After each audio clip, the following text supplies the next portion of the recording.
You better be listening to Sleazoids or I must break you.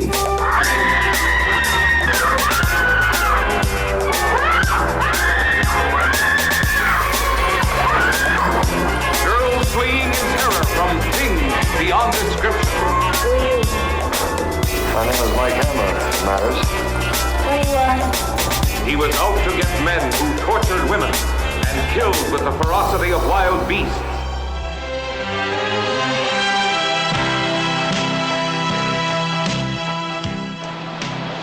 Title match のゴングは鳴った。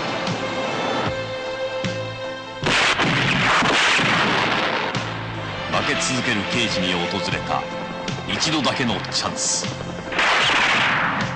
Hey everyone, welcome back to another episode of Sleazoids, the podcast where we go down the rabbit hole of 20th century genre fare from the most influential canon classics to the trashiest exploitation films we can get our hands on and invite you to tag along in helping us create a canon of sleaze. Each week is a double feature grindhouse style where we discuss two films loosely related by subject, genre, actor, filmmaker, or franchise, and at the end of each episode, along with our honorary Sleazoid, which you can become by subscribing on Patreon. Next week, you lovely people over at the Patreon have given us a couple more bangers to talk about, so I'm sure this will be a extravaganza, as it always is over here. So join the sleaze. That's right. We decide on all the official ratings and rankings for every film that we cover as well. Patreon subscribers also get an honor shout out and 2 bonus episodes every single month, which we have been doing for 5 or 6 years. There's like 150 bonus episodes as well as 50 bonus transmissions where we talk about new release genre films, which there's always a lot, especially coming out at this time of year.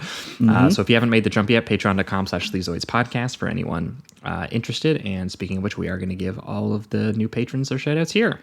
We had, going in order, where did I lose it? There we go. We had Josiah Harsey sign up for an entire year of the show in advance, because you can do that and get a little bit of a discounted monthly rate if you do, for anyone interested. Signing up for $5, we had Artyom Toplin, we had Solomon 3418, we had Chase Padusniak, we had Kami, we had Senior Noob Plays. Cami actually signed up, I wanted to shout out, for an entire year of the show at the $10 a month rate, and is going to be joining us for the monthly virtual screenings, which we try to do at the last Thursday of every month, and we will have a noir-themed one this month coming up. Look forward to. So thanks to Kami. Yeah. They're lots of fun. We had Quincy Markowitz sign up. We had Simon Mariah. We had T. Hugs. We had Seamus Turner Glennon, John Ayler, David V, Benjamin Thomas, Cameron Dagg, Jack Walker, CAB Valentine, who signed up for an entire year of the show. We had Jack sign up, Brent sign up, Riley White, and last but not least, Jack Brooks. So thanks to all of you folks. Hope you are enjoying those bonus episodes, and we appreciate the support. Yes, thank you very much. That's the one plug for the week. The other plug, as always, is Apple Podcasts and Spotify. I almost said iTunes because they changed their name. Apple Podcasts and Spotify. If you are listening on either one of those platforms, and I can see you listening on right now on both those platforms. I see the stats here. I have all the numbers. Give us a good old rating and review over there. It helps us climb the ranks and find new listeners, and we appreciate that support as well. And the very last plug, as always, is merch. If you like the poster art that based out of Toronto horror artist Trevor Henderson did for our show, you can get that put on basically anything that you can think of. And you freaks thought of a lot of stuff. You've gotten pillows, you've gotten notebooks, you've gotten hoodies, pens, just posters for your place. That link is at in the description of this episode, as well as over at sleazoidspodcast.com for anyone who's interested. But that is it for the intro. Welcome back to another week. As always, I am your host, Josh Lewis, and joining me also, as always, is my co-host, Jamie Miller. Welcome back, everybody. Welcome. I think, if I am correct here, 2 weeks ago would have been the last time you folks over on the main feed would have heard from us, and we would have been kicking off another wonderful year of Noirvember. We moved straight from the spooky season, straight into sad boys in hats, smoking cigarettes and killing people and feeling bad about it. Yeah, we're either scared or sad over here. Those are the themes. That's right. And so we kicked off Noirvember 2 weeks ago with a friend of the pod, Hessa Denny of the Seeking Derangements and Movie Mindset podcast, with a double feature of two very underseen 1950s kind of like Turner Classic movie programmers that she discovered watching that channel and was kind of surprised by. We talked about Cy Enfield's very bleak post-war, kind of like mob violence, blacklist era social message picture, The Sound of Fury, which is a very sort of like desperate, on the run sort of family man finds his way into crime movie until the last 15 minutes is like one of the most psychotic and harrowing things you've maybe seen in a movie, and based on a very, very real mob lynching in San Jose. So yeah, yeah, it's really underseen, and I couldn't recommend it enough. Yep. So and then Hessa paired that with Pat Jackson's very strange and very pulpy, basically child endangerment B thriller, a kind of movie we actually have talked about a couple times on this show. If you think something like Shadow of a Doubt or something like The Window, kids witnessing murders or being aware of the evil world of adults. We talked about a movie called Shadow on the Wall, which was a very, very strange one and was mostly about Ann Southern like trying to Looney Tunes style kill a child without the child knowing. It was very strange, but a good time to talk about. Yeah, and it's strange just because it has such dark undertones, and there is honestly some legitimately good suspense in it and everything, but then there is a little bit of undercutting of that with like a long scene where two children fight over who's going to drink a glass of milk that we both know is poisoned, and there's there's some good stuff in there. I would recommend it as well. Yeah, so you haven't heard that episode. That was 2 weeks ago over on the main feed with Hessa. That was a fun way to kick off the season. But last week over on the Patreon exclusively for the patrons, we did a episode that I've been kind of meaning to do for a while, but bumped up in relation to the new David Fincher movie that recently dropped on Netflix called The Killer. Because it is very much about a very sort of compact, very sort of focused movie on an offbeat, very strange hitman. And there were some sort of like late period noirs that were very much in a similar vein that I thought about while watching it, that I was like, we got to do that episode. So we talked about some kind of like existential hitman B noir procedurals. Essentially, we did Irving Lerner's more sort of like detached and relaxed, almost like documentary approach to a transactional killer in his film Murder by Contract from 1958. And then we paired it with Alan Barron's more kind of ruthless and dour and almost hateful variation on a very similar protagonist in Blast of Silence from 1961. But he also wrote, directed, and starred in that thing and shot it on just like a couple $1,000 essentially. Yeah, it's incredibly impressive. It honestly looks really, really good for its budget, which I think was like less than 200,000 or something like that. So it was, both of those are fantastic, and I like the fact that they're a little different in that Murder by Contract, he's like completely detached from his emotions, and then with Blast of Silence, he's kind of wrestling with it the entire time, and trying his best. Murder by Contract, he's all like price cutting and throat cutting, same thing, baby. I look at it on the same wavelength, and then with Alan Barron's, it's more like he's actually trying to repress his humanity to be able to kind of do the job that he does, but he's failing to do so. Yeah, both great looks at it. So highly recommend those two. So if you're interested in that episode, that was last week over on the Patreon feed. Again, patreon.com/Sleazoids podcast for anyone interested. But moving on to this week, we have a very special returning guest who actually kind of skipped a year. It's been 2 years since we've had them on, but it's also been 2 years since we locked this episode in, because they actually locked this epised and the picks for it while we were recording the last episode. That's how long this has been kind of sitting in our back pocket, waiting to pull this one out. But that guest is Casey, aka Manofsky Article, for anyone who follows them on Twitter. Casey, how you doing? I'm doing well. Twitter is not, so I don't know how much longer I can call myself Twitter user Manovsky article. Maybe that's true. I mean, I'm probably already not user. supposed to be calling that, right? Yeah, but like the movies we're going to talk about, it's kind of dying of some sort of ambient radiation. But if and when we do another one of these, I'll probably have to find something else to refer to myself by. But for now, it's good to be here. And yes, we locked this in 2 years almost to the day. Yeah, you were here last Noirvember. We did Night in the City and Sweet Smell of Success, which was the last time. And I guess we were just such in the noir mindset that we kept talking about noirs even when we finished recording the episode. And that was when Casey was like, can I pick my episode like right now? I already know what I want to do. And that's right.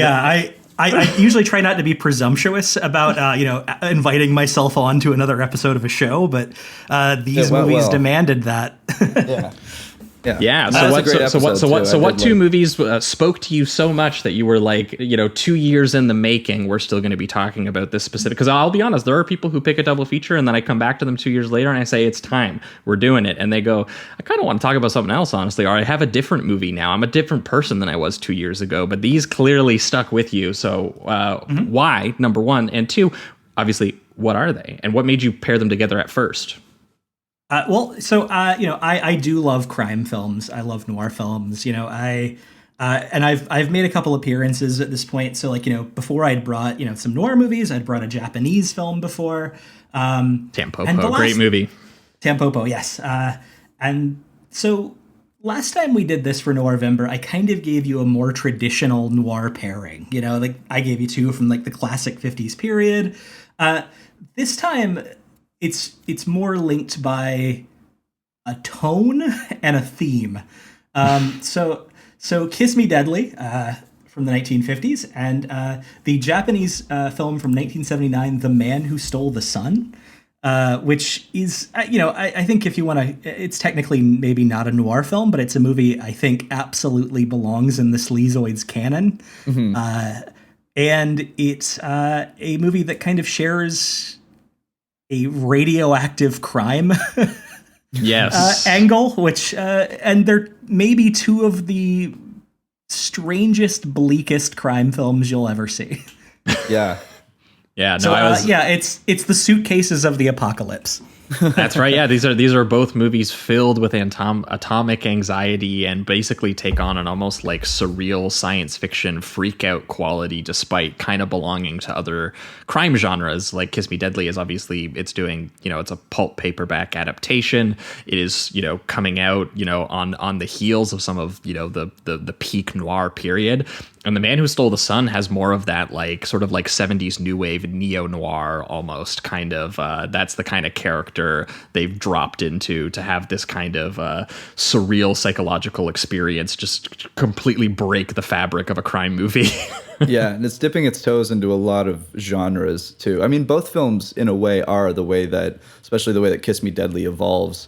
But with The Man that Stole the Sun, he's just, it's tonally kind of everywhere. I think it's well controlled, but it was surprising in a lot of moments just where things would go. So it goes full trashy action movie. Yeah, it goes full slapstick comedy in some moments. It's all over the place. Dreamlike tragedy in other places, and then it'll immediately jump cut to a joke or something. It's Oh yeah, it's an experience. It's crazy, yeah. But we are definitely getting into we're in a post-Oppenheimer world. So we are getting real nuclear and getting real anxious about it. And we're gonna kick things off by starting with one of the godfathers of nuclear anxiety film, just in general. One of the movies that literally had people calling it the first thriller of the atomic age, I think was what some critics called it when it came out. We're gonna kick things off with Kiss Me Deadly. Lethal as a gun. Gave him the terrifying clue he sought. On this woman's lips, warm with longing, lay the shocking secret of Kiss Me Deadly.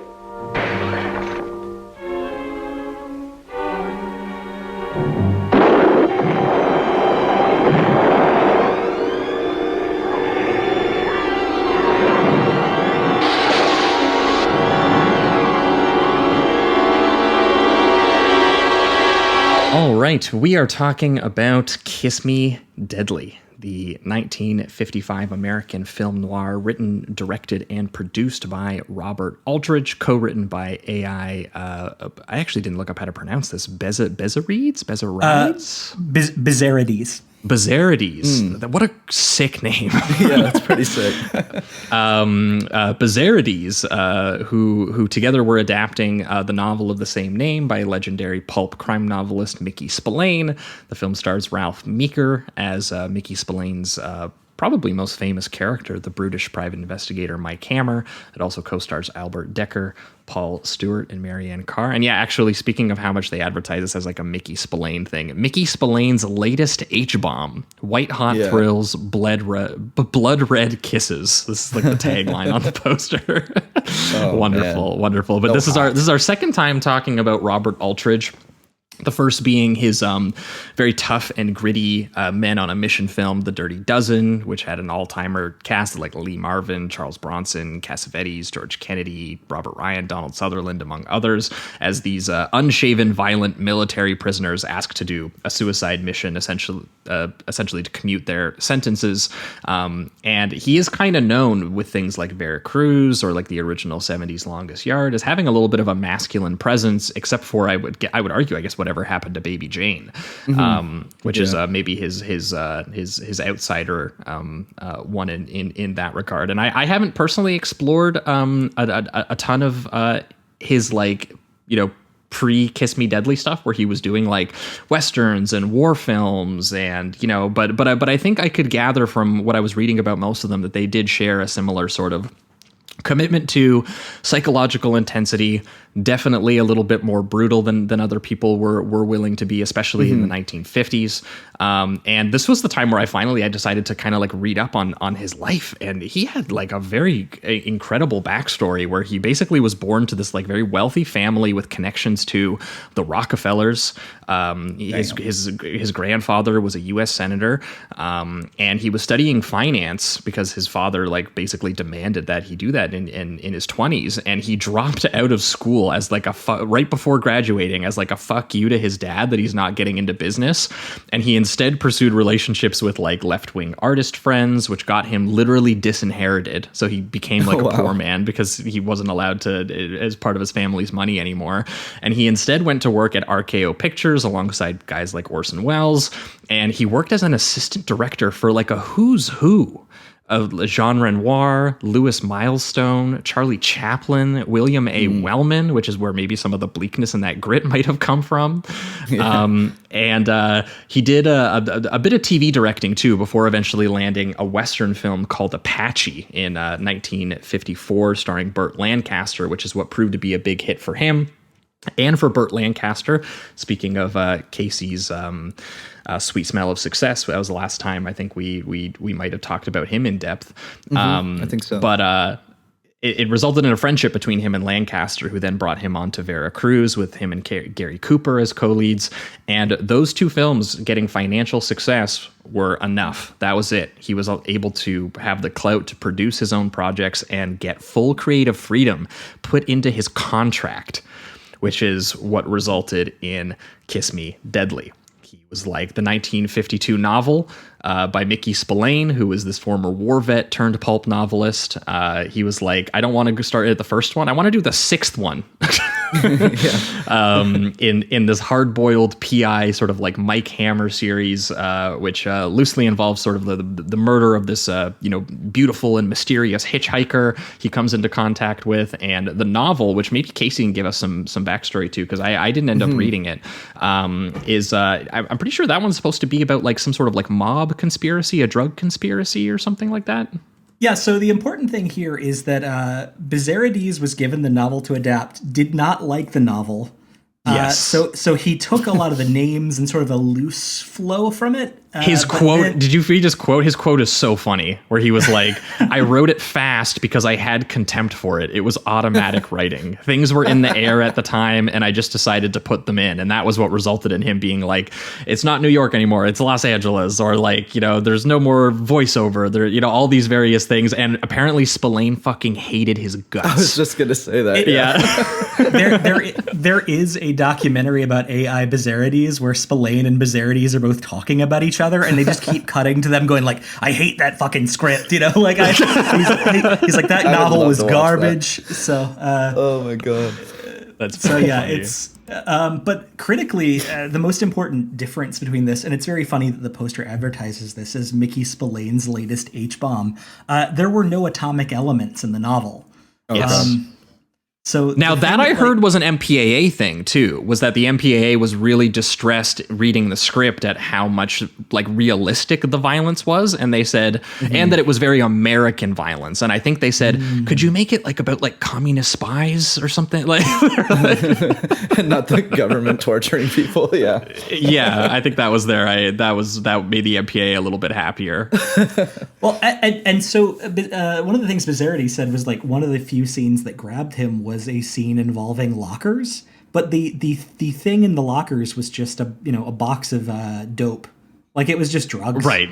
Yeah, and he was like, that's not very exciting. So I thought, what's everybody thinking about? Oh, they're thinking about the A bomb. So that's what I wanted to put in there. So like, and honestly, that one change adds so much to this movie, and it honestly, destabilizes the movie. Like it totally changes the character, everything that he's reckoning with. Yeah, for sure. I think also just how in depth he goes. He just keeps going so deep into the rabbit hole. I don't know if I've seen a noir yet where he talks to this many people. Like it's just him going from place to place, person to person. And after a certain point, your brain just starts to go like, this has to be massive, something that I could not just come up with. There's got to be something really deep to this mystery, and then we'll get to it, of course. But the reveal, I think, is worth all of this weight, and honestly, a true shock if you don't know what's coming.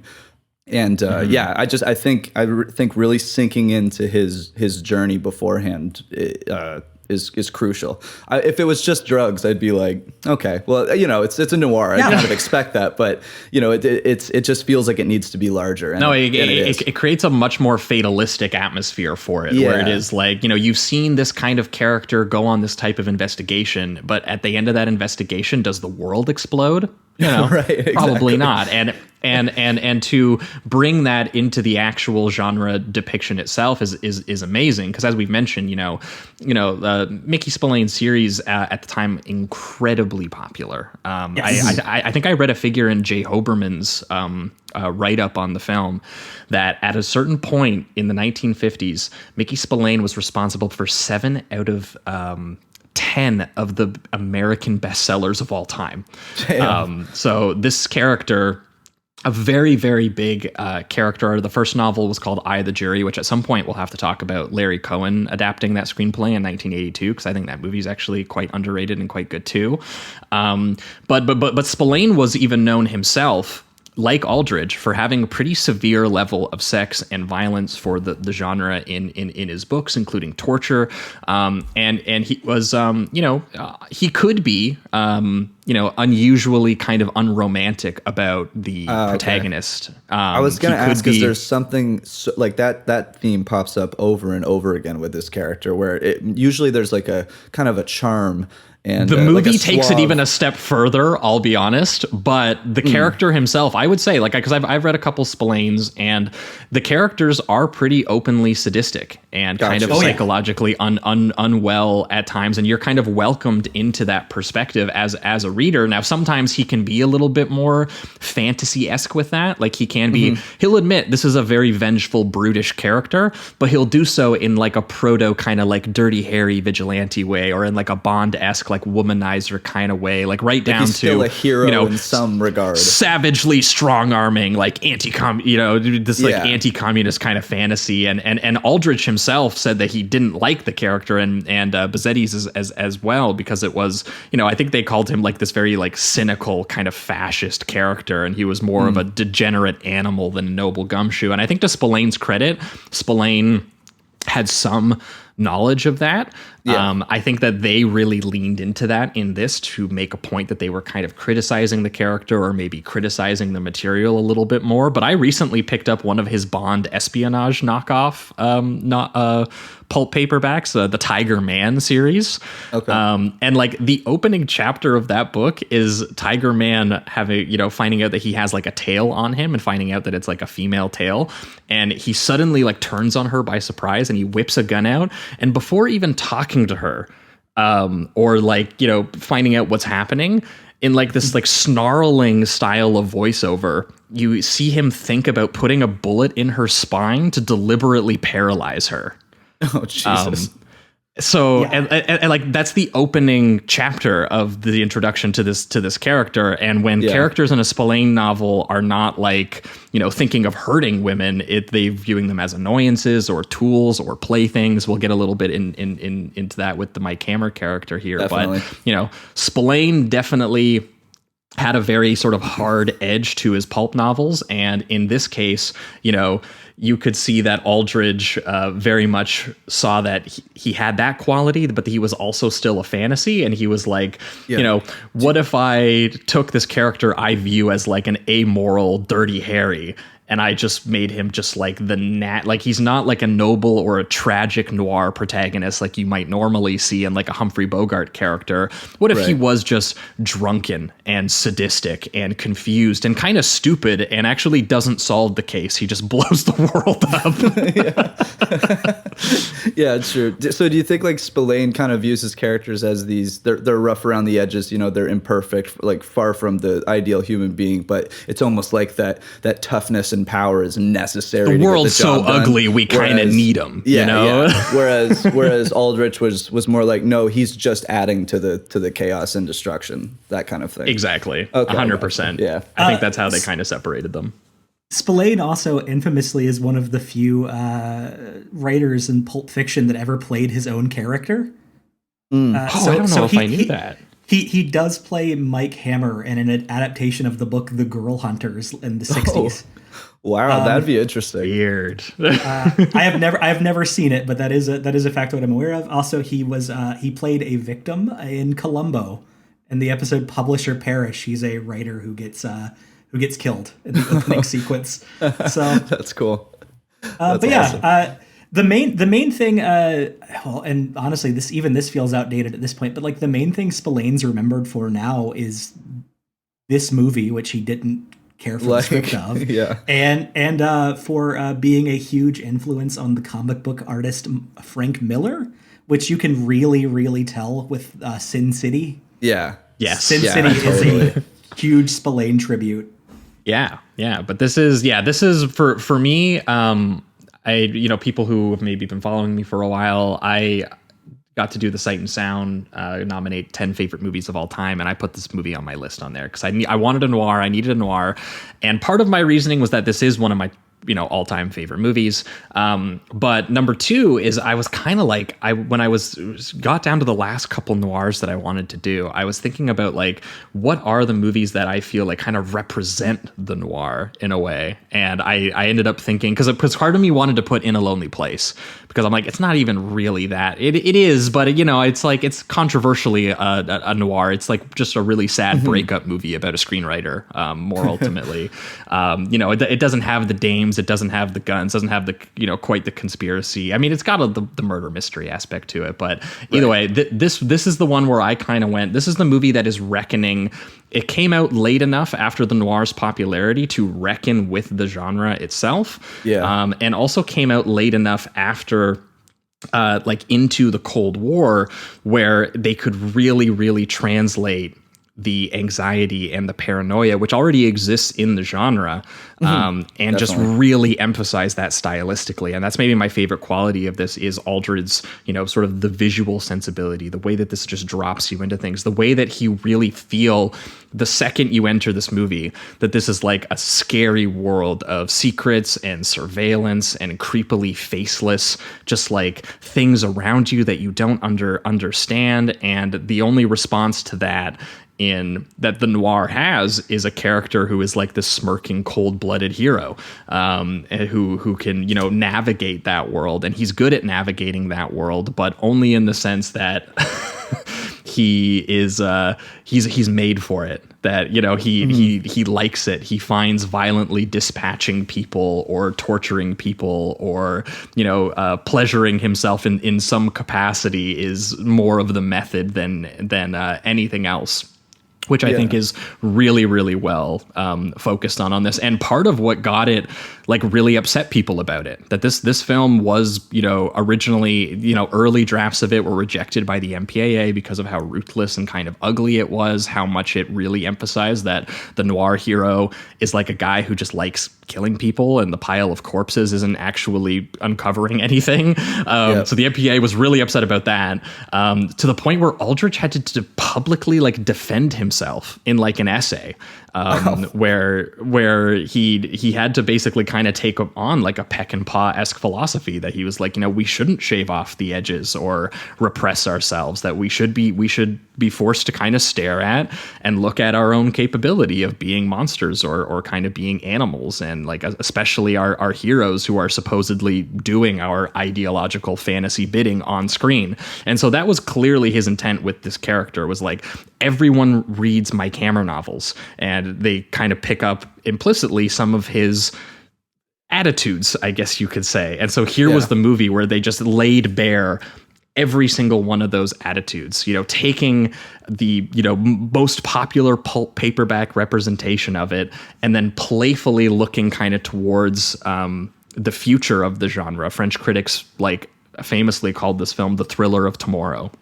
Yeah. Partially because it was felt partially sci-fi and that aspect of it as well, but also because that it leans so far into being an ugly and disturbing view of the noir genre that it really does take on a sci-fi horror sort of quality to it, and as a result inspired the 60s new wave guys, the grim 70s neo-noir guys, you could argue the 90s like borderline horror noir guys. Like, I mean, our patrons, no offense to you, Casey, our patrons tried to nominate this and we didn't let them because we were like, this is Casey's episode, this is his episode. This is why I locked this down 2 years ago, because I knew a lot of people would come to you with this one. So. And they wanted us to do Lost Highway, which speaks to me as something that definitely, like, Lost Highway is almost practically like a, quasi, reimagining. Yeah. So, there's so much in here in the fabric of, he's clearly adapting so much of what came before him and looking forward to what would actually be like the next at least 50 years of this genre, which to me is like, a marker of a like exceptional movie. Yeah. One thing that stood out to me right away was the violence. Now, obviously they can't outright show a lot of the impacts of things and stuff like that. But what he always would do, it seems, is show the aftermath in incredibly like just really horrific detail. And a lot of the time too, just speaking on Mike Hammer's character, he's presented a lot of the time as someone that you should be afraid of. The one of the first scenes that you see, for sure, when he involves himself with the goons and kind of a higher up, I think his name is Carl, if I'm not mistaken. He sends his two goons after him, and right away the one guy just gets smacked down and knocked out, and the other just backs away completely scared. And he's scared. Yeah, he's scared. You can see the fear in his eyes, and even after like a later scene, they're kind of more prepared for him because they know how tough he is, and it's just interesting to watch him be more of the powerful figure that also isn't, like you said, I think you said it earlier, he's not very sophisticated, at least the way he goes about doing things. So a lot of the time he's just like, he bribes somebody for information, and then the moment they say no, he just starts smacking them around. That's pretty much his plan with every single interrogation that he interacts with. Yeah, Jay Hoberman called him, and I completely agree. For anyone who has the Criterion release of the film, in the essay included in there, he called him one of the sleaziest, stupidest, most brutal detectives in American movie history. Yeah, he is. He totally is. He's just what it seems to me like, and again, you're more well versed in the genre, but it seemed to me like they were just every little undertone that all of these have with kind of the sleaziness of these detectives. It's always still presented in a way that's still kind of cool, still kind of like, oh, this guy is suave. But with this, it's just blunt force, and it's kind of just showing you without any mask like what the genre really is. So it's very cool to watch. Well, yeah, and doing that, and also being like showing how unproductive it actually is. That he is just actually contributing to the pile of corpses. He's not actually figuring anything out. He ends the movie as confused as he basically starts it, but he's just like created carnage in his wake the entire time. And yeah, so it really takes this to a degree of like, here's this very sort of like outmoded, very kind of impulsive character, and now sit with him and experience what he experiences, which is definitely, I think, what people kind of found upsetting about it, but what makes it so many years later like such an amazing experience. Because this is one of those movies that I kind of put it up there with Texas Chainsaw Massacre as like it's a very pure version of, you know, the kind of genre movie that it is. And it also just starts. You don't really feel like there was like a beginning. You're just like, you just dropped into this thing and you hit the ground running. And in this case, it's quite literal. It is a woman, Christina, played by Cloris Leachman from Butch Cassidy and Last Picture Show. And we immediately pick up with her on a highway. She's scared, barefoot, running in the middle of a highway, basically like naked in a trench coat, willing to throw herself in front of a vehicle to try and get noticed. And she just happens to throw herself in front of Mike Hammer, played by Ralph Meeker from Paths of Glory and from The Dirty Dozen as well, actually, now that I think about it. And who definitely has a very kind of muscly, kind of like animal quality to it. I think I read that he replaced Brando at one point in A Streetcar Named Desire. So, you know, like that's the kind of quality that he has. And I love that when he swerves his car out of the way to not hit her because she's trying to hitchhike, he's really annoyed that he had to do it. And he's literally like, man, I should have just fucking ran her over, because now I'm starting to struggle my Jaguar. And, you know, she's slowly walking over and he just looks like pissed off that she has time to get in, that he can't just keep driving away. It's hilarious too to know that, like, we know now he's a private investigator. His job is at least partially to help people. You know what I mean? And although in this case, what they do in the writing is they make him not even a PI. They make him a Well, he's like he's still sort of PI without a gun license and things like that, right? Well, like and they also make him an investigator of divorce cases. Divorce cases. That's what it is, right? So and not only that, he sets them up so that they get like more mad at each other, so the case gets worse and there's more money. Yeah, it's literally just a seduction entrapment like routine. Like it's not. He's not actually like a cool like I'm solving mysteries and helping people at all. He's actually just like ruining marriages and getting paid for it, essentially, like a scam deliberately. Artist, basically. Yeah. Yeah, his assistant Velda, who we'll meet later, her whole game is just that she'll call people up and just kind of give them the sexy phone voice and seduce them over time, and then he just collects. It's so good, but it really is, like, for me right off the bat, it's the mood of it. It's Nat King Cole like romantically lonely cooing his way through like, I'd rather have the blues than what I've got, over the very strange like dreamy credits flow that move past you while she like cries and whimpers in the car and he says nothing, and the titles just flow by backwards in this way that the world feels disoriented already, so that the title like looks like it reads Deadly Kiss Me. and you feel also like you're in this, because they're on the highway at night. And they're using, I'm assuming, like projection for the things. It actually looks really real just because there's such a lack of light, but it also just looks like they're driving through a black void. And it's a very just creepy image. And even when she's running out of it, once again, because all you can see is the light with the road and her, it just feels like she's really nowhere. And I love being thrown into that right away. That's the Lost Highway, baby. Yeah, totally. It's so striking, too, that you're paying for the Nat King Cole song, but you're having Cloris Leachman loudly pant over the entire thing, like just gasping for air during the entire credit roll. And it is so unsettling. And even just after... an incredible choice. Yeah, and even after, they start conversing, he right away shows his character. Like there's no lead up to it. He's already kind of threatening her to, like, I should have left you back there. I should have just tossed you off the cliff and things like that. Like it's just my favorite detail of that is I might still do it. I might literally drive back there and throw you off the cliff just because you're fucking annoying me. Yeah, exactly. Like, oh my God, this is who we're going to be with. she immediately pegs him for exactly who he is too. She's like, "Oh, you're the kind of guy that does push-ups to keep a firm belly, but like that's just for you. It's not for anybody else." Yeah, you just want to be like rough and hard. She's like, I'd actually prefer some flab if it meant that you were like, friendly. Friendlier. Yeah. Yeah, they have a great conversation, and it's a very, how much it's emphasized with just like, you're locked into driving in the car with them. I love the point of view shots of the camera attached to the back of the car.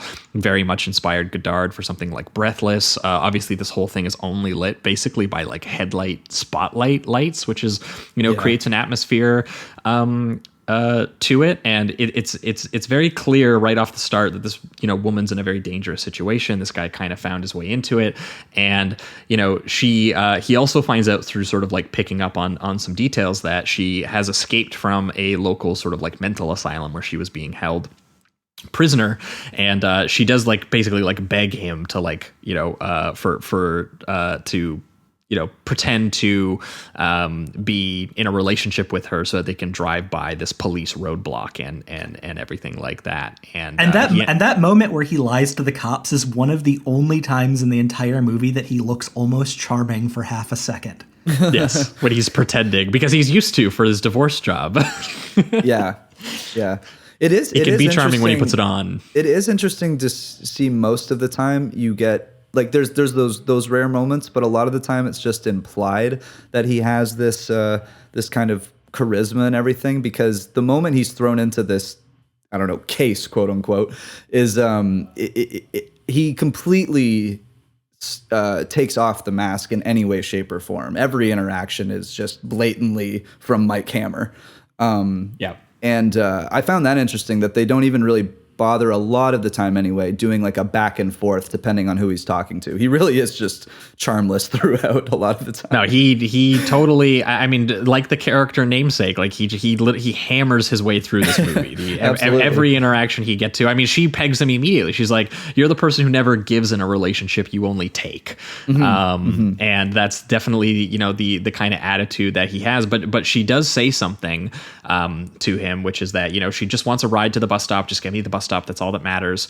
And if you get me there, you can forget all of this happened. This is an unimportant situation to you. I can tell you want out of it. But if we don't make it to the bus stop, remember me, which is like a very sort of tragic bit of lyricism before the horror that essentially haunts the rest of the movie and, triggers the entire sequence where you have this like gang of unseen men in these ominous shots of their car pull up in front of them on the highway. So they have to come to a stop, and they basically trigger a sort of crash.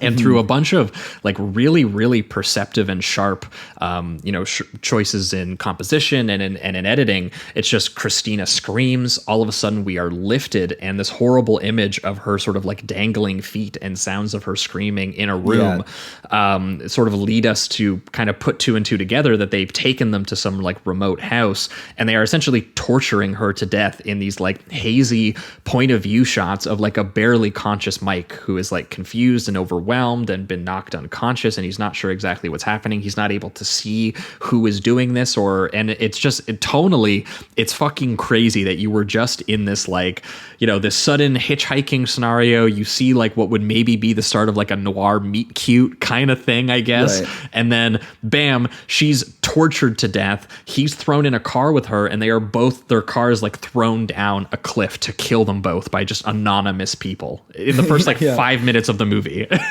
And this is why I'm glad you made the comparison to Texas Chainsaw Massacre earlier, because I think just like in Texas Chainsaw, the violence you feel is on screen is not as violent as it actually looks. Like 100%. Aldrich in his essay says that. I thought we were kind of tasteful, honestly, when he wrote his essay in terms of like choosing what to show and what not to show. But it feels icky, right? So you get why people responded the way they did.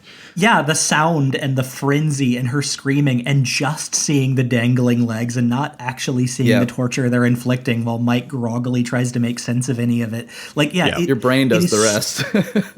It is so much more violent than anything they could have possibly shot in 1952. Yeah, I think it makes it memorable. And I think the ominous nature too of that, like the shot before her legs is the shot of like the well-kept man's legs, like with the really nice shoes and the perfectly, ironed pants and everything like that. Striped pants, yeah. Yeah, so it has this sense of like a higher power or official, like even government official, something like that. And then to do the fade into her legs and then into the screaming, like these are the people that are doing it, is such a creepy and like just the implication violent shot. It's really quite amazing. And the leg shot happens over and over again. It's kind of this thing like, something is about to go down when these people show up, but you never see their faces until some of them, I guess, the end. But and then later on, there's a really cool shot where Mike starts to get really into the headspace of just like, we've already seen him be kind of charmless and blunt, but he just goes further and further as the movie goes on, to the point where they start to give his feet those same shots of like him approaching somebody and implying that he's going to be incredibly violent to them. So it's a really cool setup. Yeah, it's kind of taking the human factor out of it a little bit, where it's just like, here's just this force that's coming for you and you don't know what it is. It's it's in the shadows a little bit. And my favorite like really grim detail of when they're torturing Christina is the line where they go, they've tortured her into being like unconscious, and they say, don't revive her, you'll be like unnaturally raising the dead. And then obviously Mike survives that whole altercation, so it almost feels like the rest of the movie is almost like Night of the Living Dead style. It's meant to be like, this is the point of view of like a walking corpse for the rest of the movie, where it's just like, he was supposed to die in that cliff accident, but now the spirit of vengeance is back. That's right. He wakes up in the hospital a few days later to his secretary / investigative partner / girlfriend partner in his divorce PI firm. I do like that they call him the bedroom dick, which is just a great term for him. But it's Velda, as Casey already referred to, played by Maxine Cooper, who's also actually in Whatever Happened to Baby Jane.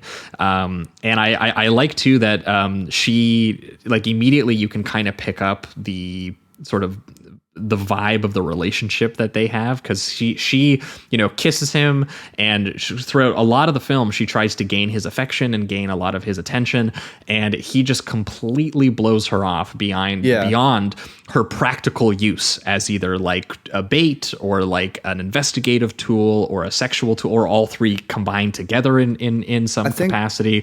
I think the saddest part of that performance too is that he doesn't play it off like he's consciously even doing it. He just doesn't care at all. Like, she doesn't even seem to cross his mind. It's completely passive.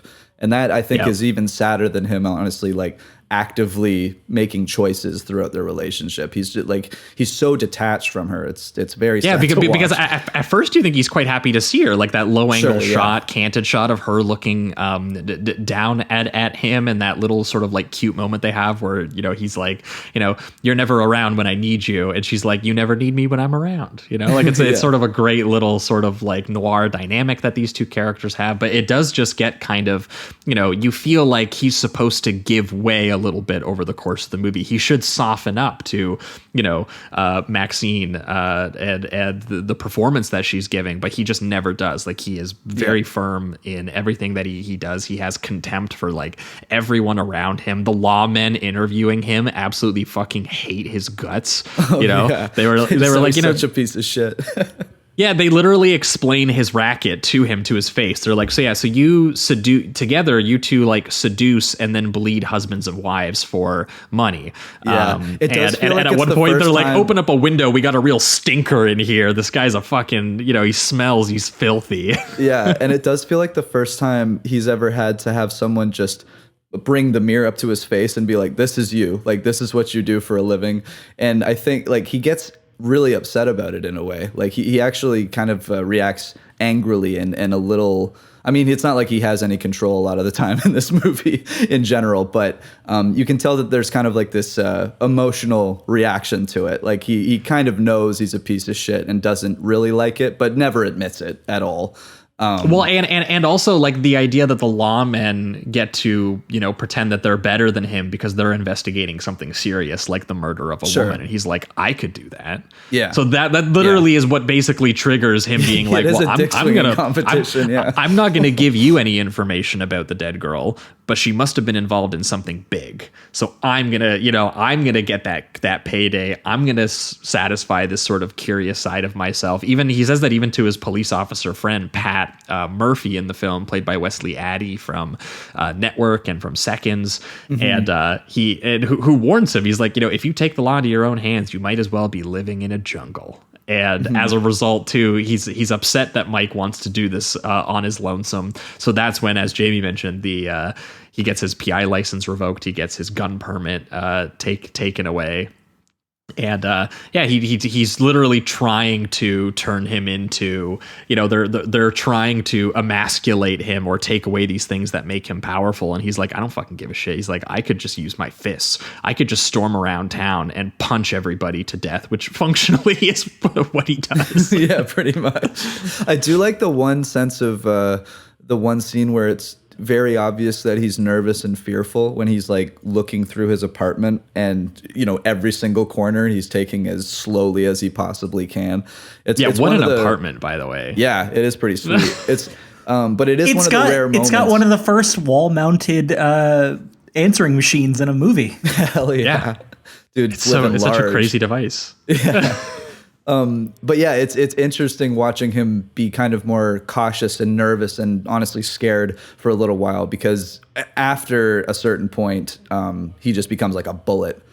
Like early on, something is off. Like he knows that he has been kind of threatened, right? Like the fact that he was driving his car, suddenly he was attacked and almost killed. And so, he is scoping out his apartment like he's scoping out like a hostile suspect or something like that, expecting that there might be someone there. But I do like too that he's being more cautious, but in the same way that like a blind, just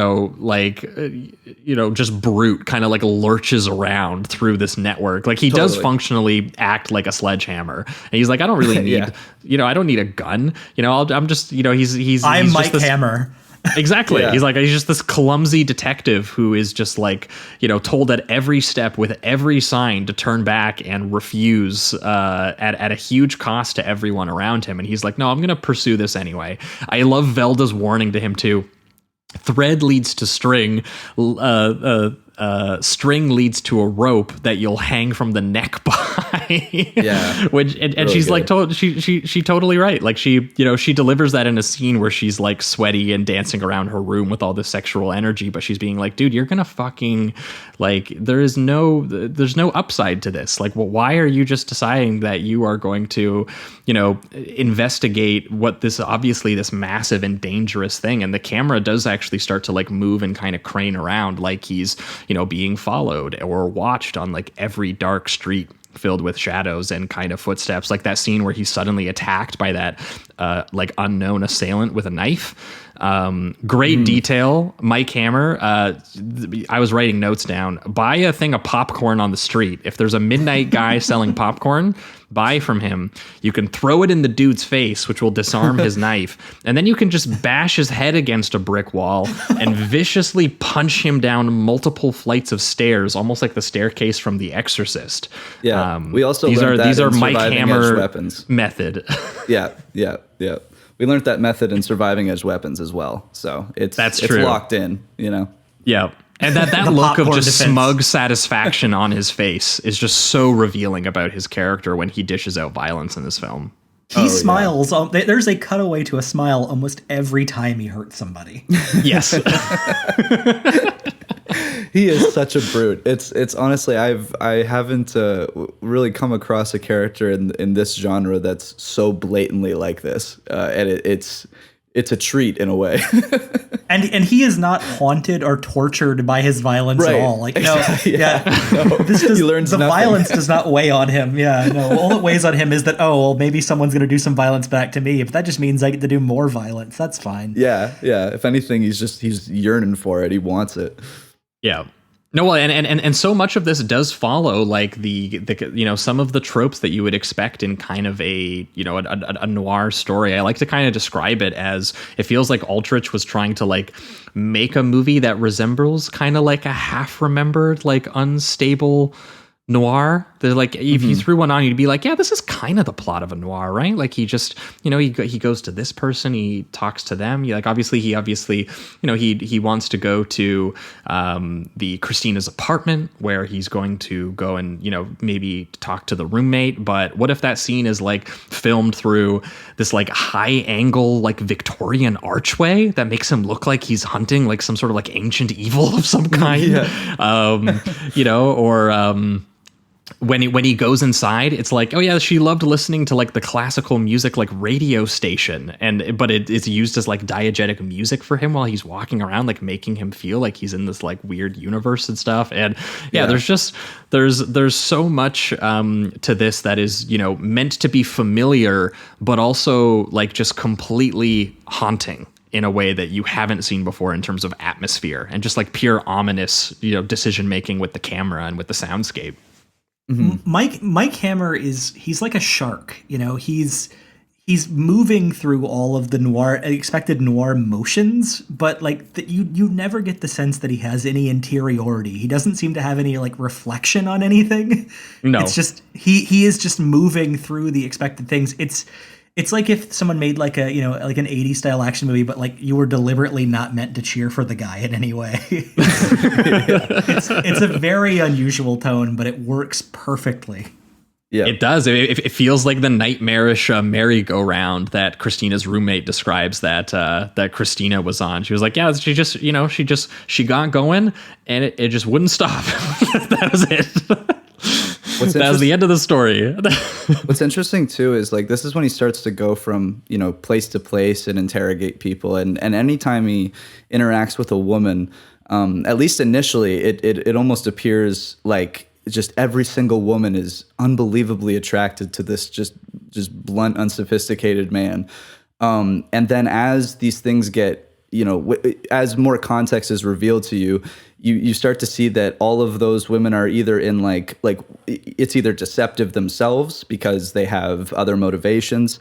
It's due to the kind of their circumstance, because one of them, when he arrives at like a mansion with the guy with the goons, Carl, I believe, that we were talking about earlier. Yes, Mr. Gangster in a Lacoste polo, which I think is a great detail. He meets a woman named Friday because she was born on a Friday. Yeah, there's so many hilarious details like that in this. And instantly she's like hitting on him and kissing on him, and he's just like, okay, sweet, let's go. Which also is, very scummy, just given the context that we see him with Velda. But then even with that woman, it's revealed that, it's just given, it's only happening because of her circumstance. She is completely detached from Carl and this kind of weird, like, twin girlfriend thing that he's got going on. And the only one that truly cares about him is Velda, and she just gets passed on to the side by him all the time. So I found that interesting. Like, he almost sees himself as this ladies' man, but the only people that really interact with him or give him attention besides Velda are just really deceptive about it. Just as deceptive as he is.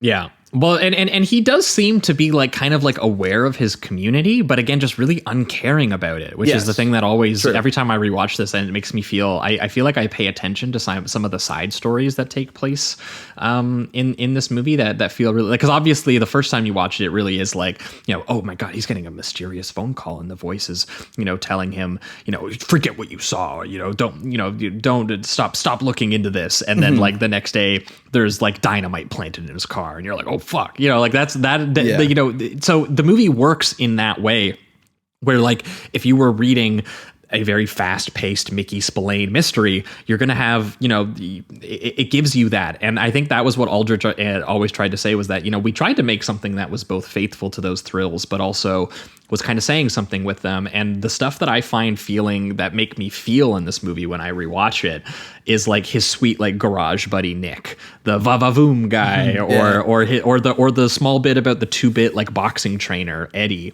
played by Juano Hernandez from Lumet's The Prawn Broker, who, you know, a lot of implication of corruption there. Yeah, and also the fucking opera singer guy who he snaps his record in front of his face. Like, it's just he's so cruel to almost like every single person who he comes to, and even the people who are really kind and helpful to him, like his buddy who works at the garage, ends up meeting like a really, really horrible fate, where in that case he's violently crushed by one of the gangsters' sort of like hired goons or killers by dropping the tampering with the jack that's holding up the car that he's working on, so it literally falls on him and kills him. And like, it is just a case of, you know, he is actually going around getting these people killed by tugging at this thread consistently, scene by scene. He's just going, you know, and he has no other reason to do this. Like, he wants to say that he's doing it for the noir reason of, a woman was hurt, I have to know why, that can't happen again. You know, like, that would be the kind of thing that you would normally drive a noir character. In this, it really doesn't feel like he cared that much about Christina. It really does feel like maybe he felt a little emasculated about how he was treated, and he kind of wants to hit somebody back. That's like maybe the most logical conclusion you can kind of take from why he is pursuing all of these sort of like stories and these things that he's hearing, because he really doesn't find the gangster stuff until he starts getting suspicious of the quote unquote like traffic accidents that all happened on the same night of him, where he was like, oh yeah, there were other people killed. There was like a scientist killed. And that's when he runs into the gangster Carl, played by Paul Stewart from Citizen Kane and In Cold Blood. And his two hired goons, Charlie and Shug, or Sugar Smallhouse, which is kind of a funny name. Awesome. Amazing name. Great name. Yeah, but also that's what gives this movie its kind of interesting look, because again, they moved this deliberately from New York to LA, and just even seeing like the noir detective, like not in like a shadowy gutter, but like walking up to like a wealthy like Beverly Hills mansion and beating the shit out of the guy's goons there, like that's kind of a, you know, an odd and sort of striking image as well. Yeah, I also think it's just a funny thought that he beat them up and then still proceeded. He didn't leave. He just continues to look throughout the house until Carl shows up and is like, "Okay, man, I guess we'll talk." Yeah, we're gonna have a conversation, man. It's just so funny. Like, his strategy is just nothing but physicality, and even after that, he's like, "All right, well, I took care of that. Continue the search." Yep. Yeah. Well, and the conversation with Carl is great, where he's like, you don't know what you're looking like. He's like, oh, you literally don't know what you're looking for. You know, like you don't. What do you like? And I think he says that before. He's like, you know, you're just looking for trouble. That's it. You know. Yeah. Well, and the only clue he gets from everyone is repeatedly, "Hey, man, they told me they'd kill me if I told you anything, so just let this go. Yeah. Just walk away." Every single person. Yeah, I think it was the coach for boxing. He said something like, he's like, I can top whatever they're you know buying you for, and he's like, you can't top it. They said they let me breathe, so yeah, you can't really top it. Yeah, And one scene in particular that plays as such a beautiful parody almost of Pulp Fiction is a scene involving Nick, where he gets him to remove a bomb from his car before he starts it, drives a little bit up the road, then has him get out and remove a second bomb. Oh yeah. Yes. It's like there's always another one. Tunes plot. Yeah. Yeah. It was interesting, just given the some of the film references from films that I'm aware of in the more modern age. Like Under the Silver Lake was obviously inspired by this. Oh yeah, and then, you know, certain little things that we'll get to, but like just the MacGuffin with Pulp Fiction seems to be directly inspired. Oh by yeah, this. for me, it's the big standouts are Repo Man. Hugely takes from this, and also I think Southland Tales.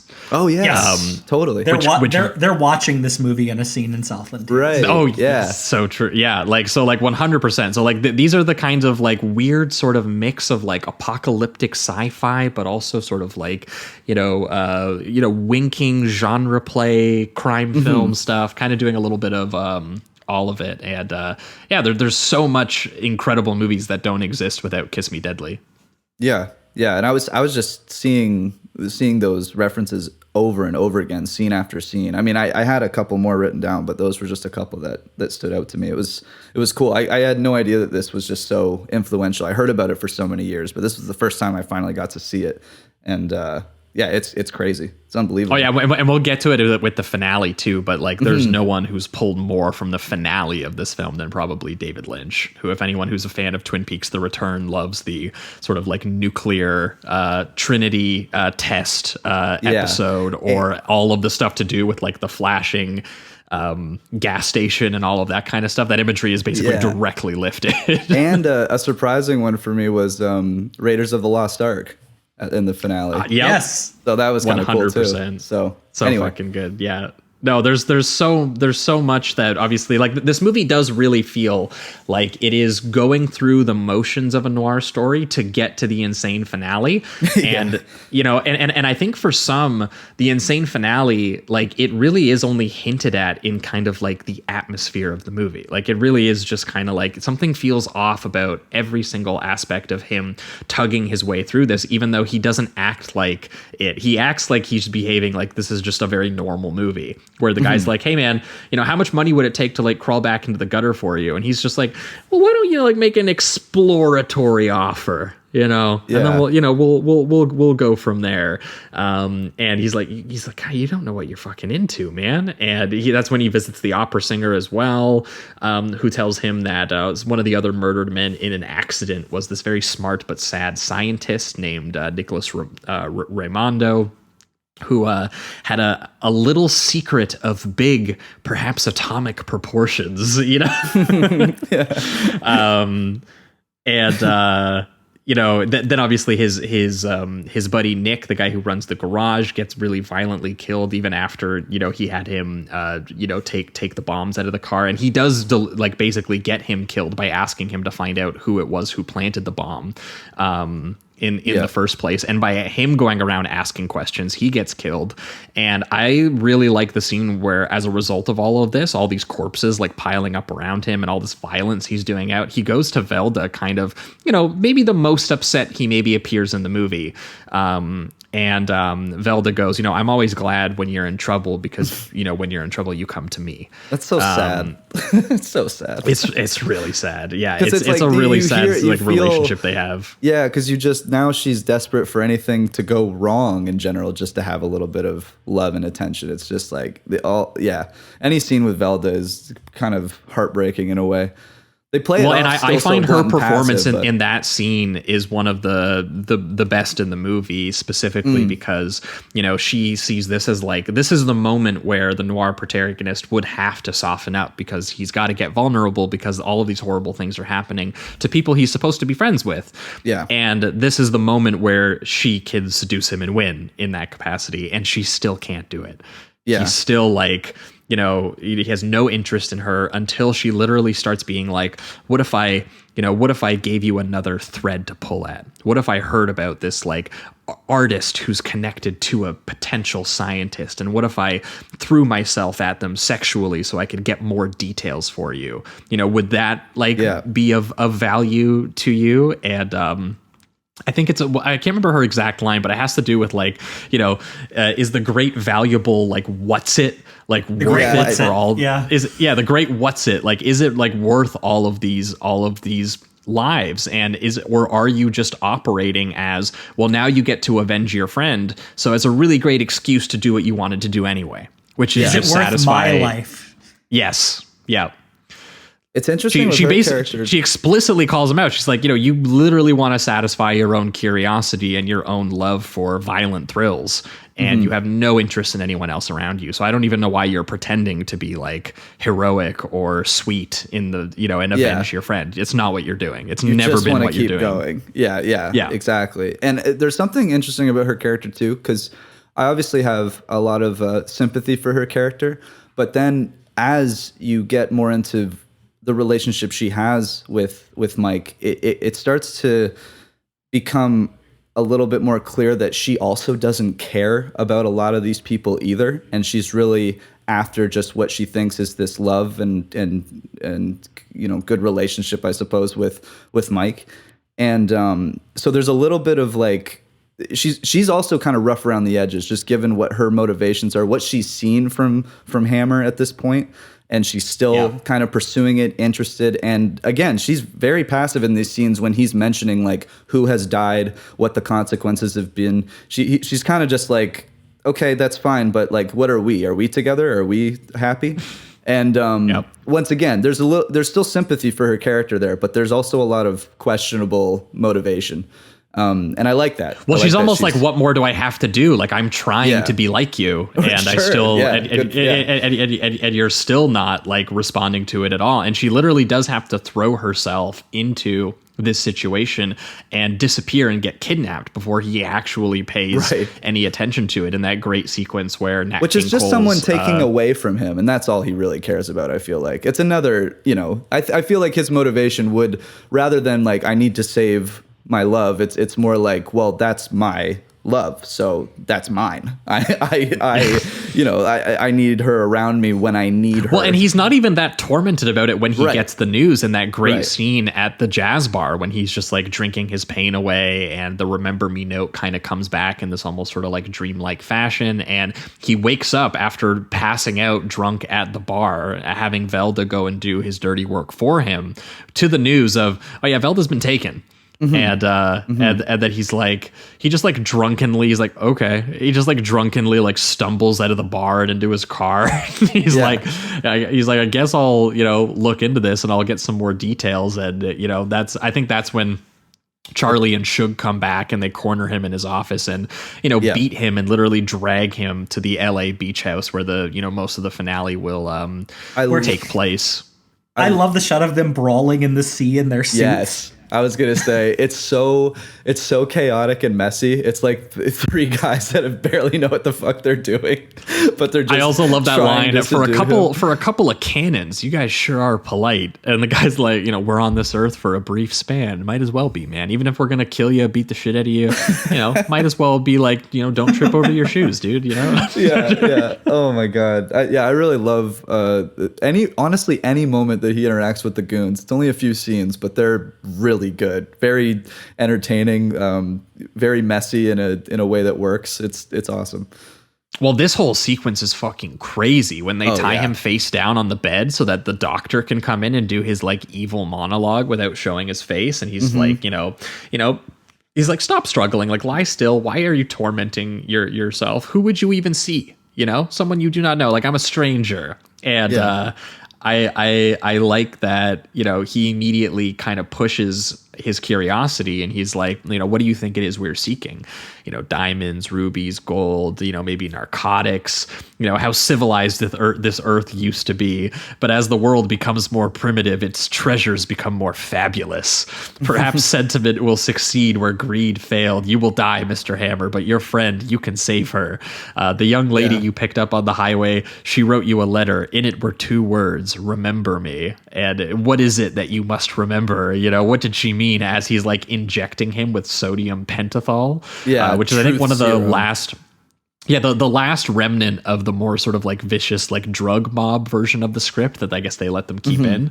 And it's like under its influence, he's like, Hammer's going to fall asleep, and in his subconscious, he is going to tell them what he is meant to remember. And the hilarious irony of all of this is we know, and he knows, he doesn't know. He's haunted by this. He's like, he might as well be asking them the same question. What did she mean by that? Wait, before I go to sleep, what did she mean? Tell me. Yeah. Exactly. It's it is honestly very funny because it really just sends home like the pointlessness and the destructiveness of all of this, and like barely like anyone no one knows anything. Even the people that you think at a certain point, because they're these, they're the faceless just leg people. You'd think that they have the answers and they have something that he's looking for, and then when they ask him that, and they're kind of like, why are you going down this rabbit hole? It just feels like the only person that could possibly know are the truly faceless people that we're never going to meet in this film. And that is kind of the answer by the end in a way. But yeah, it's a great scene. And I also love that they threaten him. They're like, you're going to die. but your friend will survive. And at this point, I'm just kind of thinking, like, I don't know if that's going to be motivation for him, if I'm being honest with you. But continue. Yeah. And the rest of that scene is he like entering that like hysterical sort of like murmuring kind of like tortured perspective that he's kind of in, although he fakes it a little bit to an extent so that he can loosen one of his like bed tie straps and trick the gangster to come back into the room and like lean into him to hear his confession, and then he just beats him. But I love that it's this perspective where it takes on the quality of like, you know, at first it's like him going through the sort of procedural motions of a plan. But as soon as we actually access the point where he beats the gangster and you think the rest of the scene would be him, well, you know, untying himself, throwing the guy into the bed, like staging this sequence of events, it actually cuts to the perspective of the goons and turns it into more of like a horror sequence where, you know, they slowly kind of, you know, they hear the gangster be like, hey, Hammer's talked, like you can go in and fucking kill him. And so he goes in and he, you know, the one goon takes his knife out and starts stabbing what he thinks is Hammer on the bed. And we hear like the sounds and the squirming, and we get a look at it that Mike Hammer has replaced him with his boss. So he's just had this guy like deliberately, or I guess accidentally, kill his own boss. And then we just hear, then we get the perspective of the other goon as he hears the other goon fucking screaming. And he comes into the room and there's just corpses all over the room. It's like it's like a little mini horror sequence in the middle of the movie. Yeah, it's awesome. I just love that he chose to direct it that way, because you easily could have done the more. And that what's interesting is if you did do that, it would have at least given you that that kind of thought that he has a little bit of sophistication and he's thinking these things out. And although it's all there, like he had to have set that up and do those things, not showing you that. No, he doesn't give you the procedural satisfaction. Right, he just gives you the horrible aftermath of it all. So you're just all you see again is the blunt force, and it's such a good choice, and it's clearly deliberate, and I loved it. It does make him look like almost like a serial killer, or like a Michael Myers or something every once in a while. Yeah, well, I mean, especially when he does that thing where he deduces that like what he's supposed to remember is the poem that Christina recites to him, and he goes into her corpse at the morgue where she has supposedly swallowed whatever she stole. The funniest thing about that to me is that Mike cannot be even bothered to read the poetry book himself. He has he has another woman that he meets just read it for him out loud, and he's like, "Wait, what was that line?" The woman who we find out is involved in the conspiracy, but pretending to be the roommate whose body washed ashore days earlier, which he would know if he was talking to his cop friend. Right.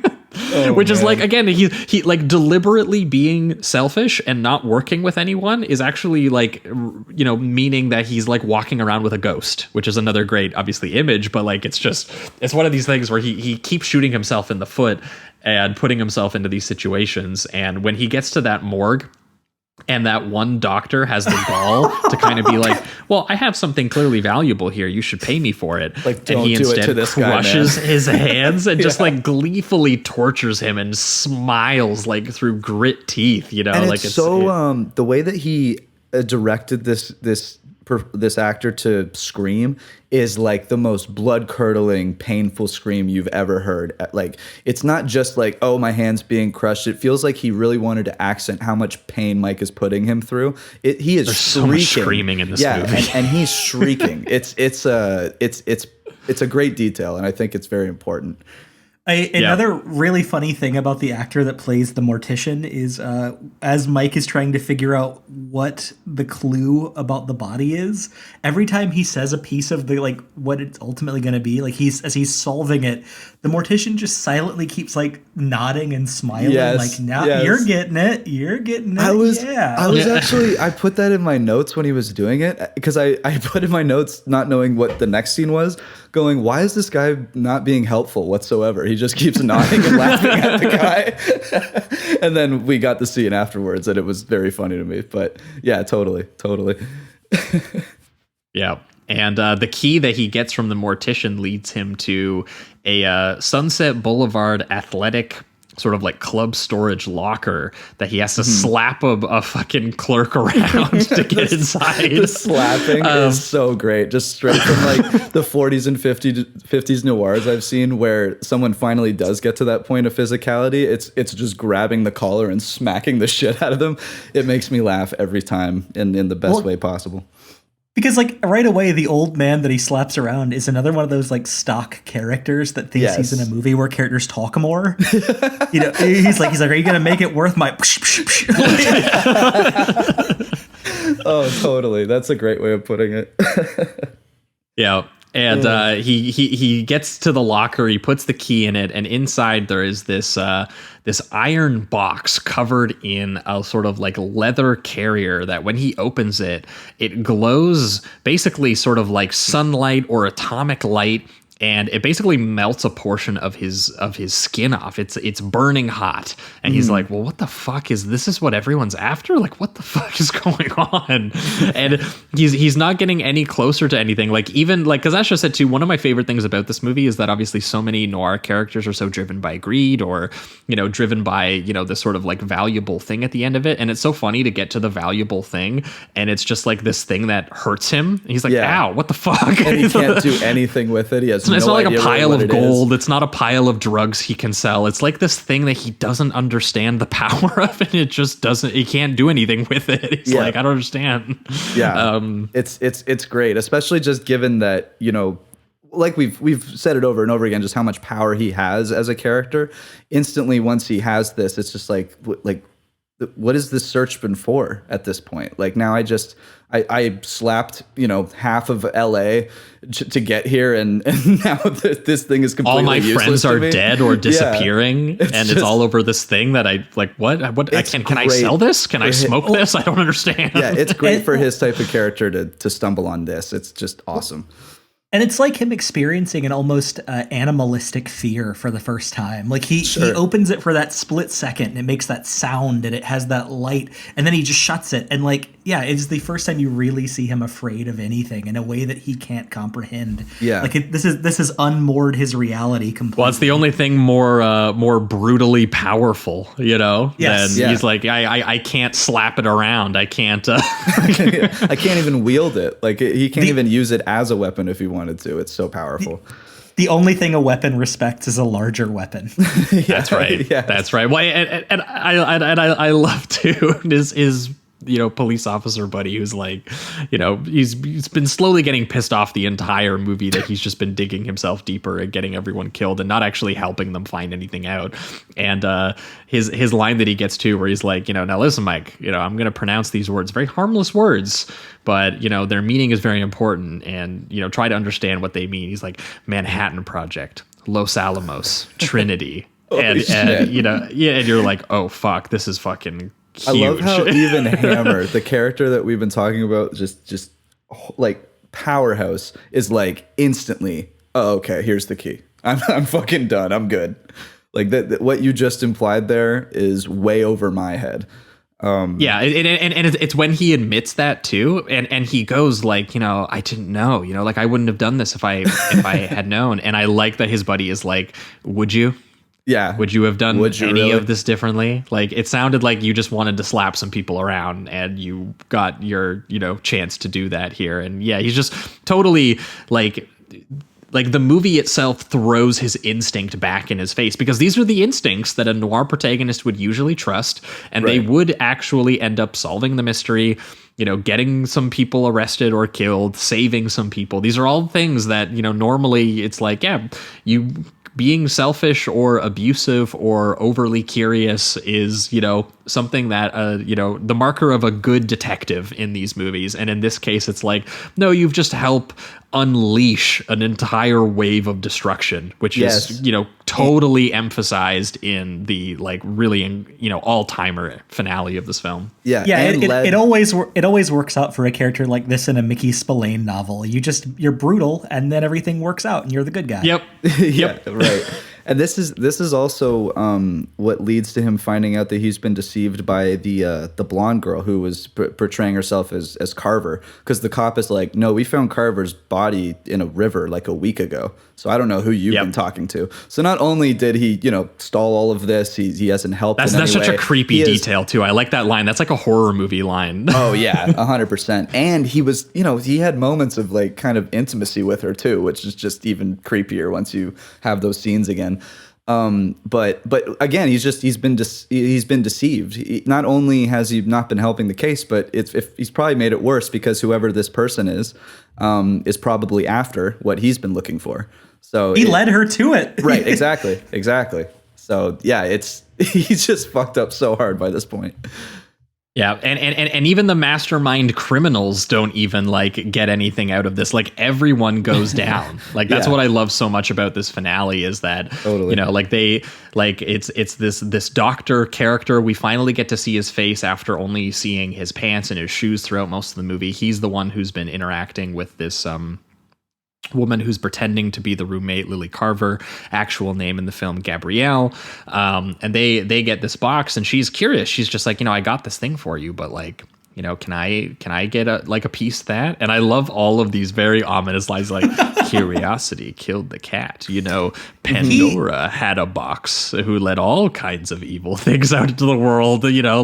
Or what's the other one? The head of Medusa. Whoever looks at her won't turn to stone, but you'll be like Lot's wife. Yeah, I love pillar of salt. I love all this motivation they have to, or I guess specifically in this case, the blonde. What's her real name again? It's Gabrielle. Yeah, Gabrielle. She actually has no clue what's in this thing whatsoever. There's multiple times she asks the doctor, like, what's in the box? What's in the box? Give me half. And there's just something. Unfortunately, the contents of this box can't be divided is one of my favorite lines too. She's like, I don't understand what you want me to do. I can't like cut it in half for you if you want to open it.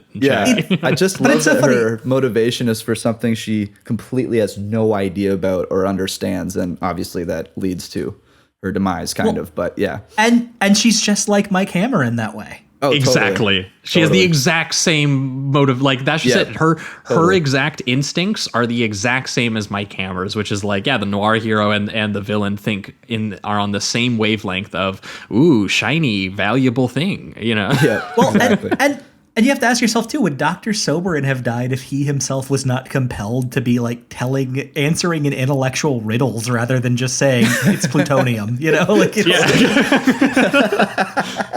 That's a great point. But he wouldn't be the doctor, if he wasn't doing his little, he did pretentious seem like monologues. He did seem like when eventually she shoots him that he has this face of like, oh shit, I probably should have shut the fuck up for a second there. But he even keeps his monologue going a little bit before he dies, which is very funny. Yes, as he's dying, he has to drop his 4th mythology reference in 5 minutes. Dude, like Cerberus at the gates, I beseech you, do not open this box. Yep. But Mike bursts in before she can open it too, and at gunpoint too, she gets that great line. She's like, "Kiss me, Mike. The liar's kiss that says I love you but means something else.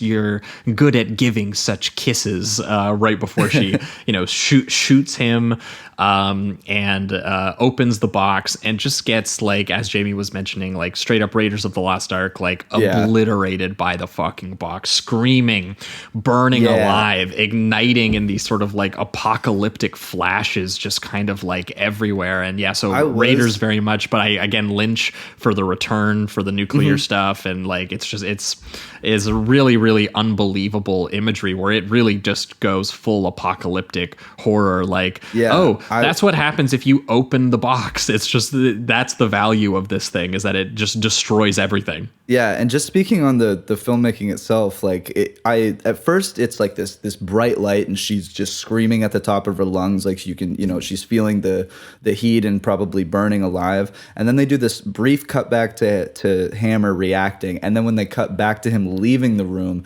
you can see her just totally in flames standing there. And I just wasn't really expecting the full. Such a great shot. Yeah, the full body dummy shot of her actually on fire, like literally melting on screen before our eyes, her body. It's fucking crazy. Yeah, it's crazy. And this is 1955 5, right? So I was very surprised by that.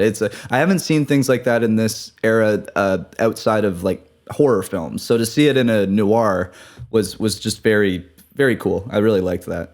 Well, and something I feel adds a lot to this scene is not just the imagery, but the sound the bomb makes. Yep. It is Totally. this. It's this hissing that sounds like human breathing, but like pitched in a weird way. It's so breathy and. As my exact note, it sounds like evil hissing and like scratching surrounding all the sort of like void like imagery of them going on to the nighttime beach and like the explosive light flickering and stuff like that. And it's only just occurred to me that the hissing sound that the bomb makes is almost a mirror of Cloris Leachman's gasping at the beginning of the movie. Very true. Yeah. So the soundscape of this movie is unbelievable. Yeah, it's very good. And I do love that this movie, and that this finale, like this really does feel apocalyptic. And I know that they were worried at one point that they thought it wouldn't feel apocalyptic enough, because they did shoot some additional elements where it looked like, that Mike Hammer and Velda. Yeah. That it was meant to look like they kind of escape and they get away. And they actually went back later and shaved more of the runtime off and bumped the end up further, because they did actually want people to get the feeling that they were going to get swallowed up by this explosion, and that this explosion was maybe going to spread, and it actually was going to be, not a happy ending, that everyone was, that this was meant, because I described in my review, but like the feeling I think that they were going for was like, this is the last day on planet noir. We've done the noir genre. This is the end of the world, and the genre is over. Earth is over. It's meant to feel just like huge and cosmic and kind we were of as honest as possible. Yep, we were exactly our truest, most animal selves for the last 24 hours. Yeah, and man's ape-like curiosity has led us to destroy ourselves. Yes. And even the thing is too, like, even given the ending where they're just holding each other in the ocean as the light gets brighter and brighter, that still feels very just nihilistic and fatalistic, because now they're aware of this whatever powers it be. They have this kind of a weapon, and it feels like, even if maybe Mike Hammer's going to chill out a little bit and take Velda on a real dinner date or something like that. But at the end of the day, they have become well aware of what's going on in the world. And it seems like you can't really escape that. So I think it still works either way, but both would be great.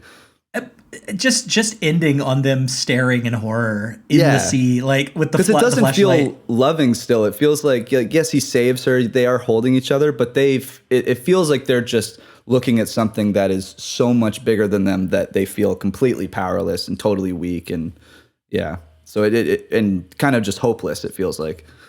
Yep. Which was a feeling that apparently the certain commissions in the United States felt was a menace to American youth. That's right. Going to destroy the children. Yep. They were like this movie was accused of being a corrupting influence just for being as cynical as it was, which to me is like a marker of like, incredible skill and value to the genre. Definitely. Absolutely.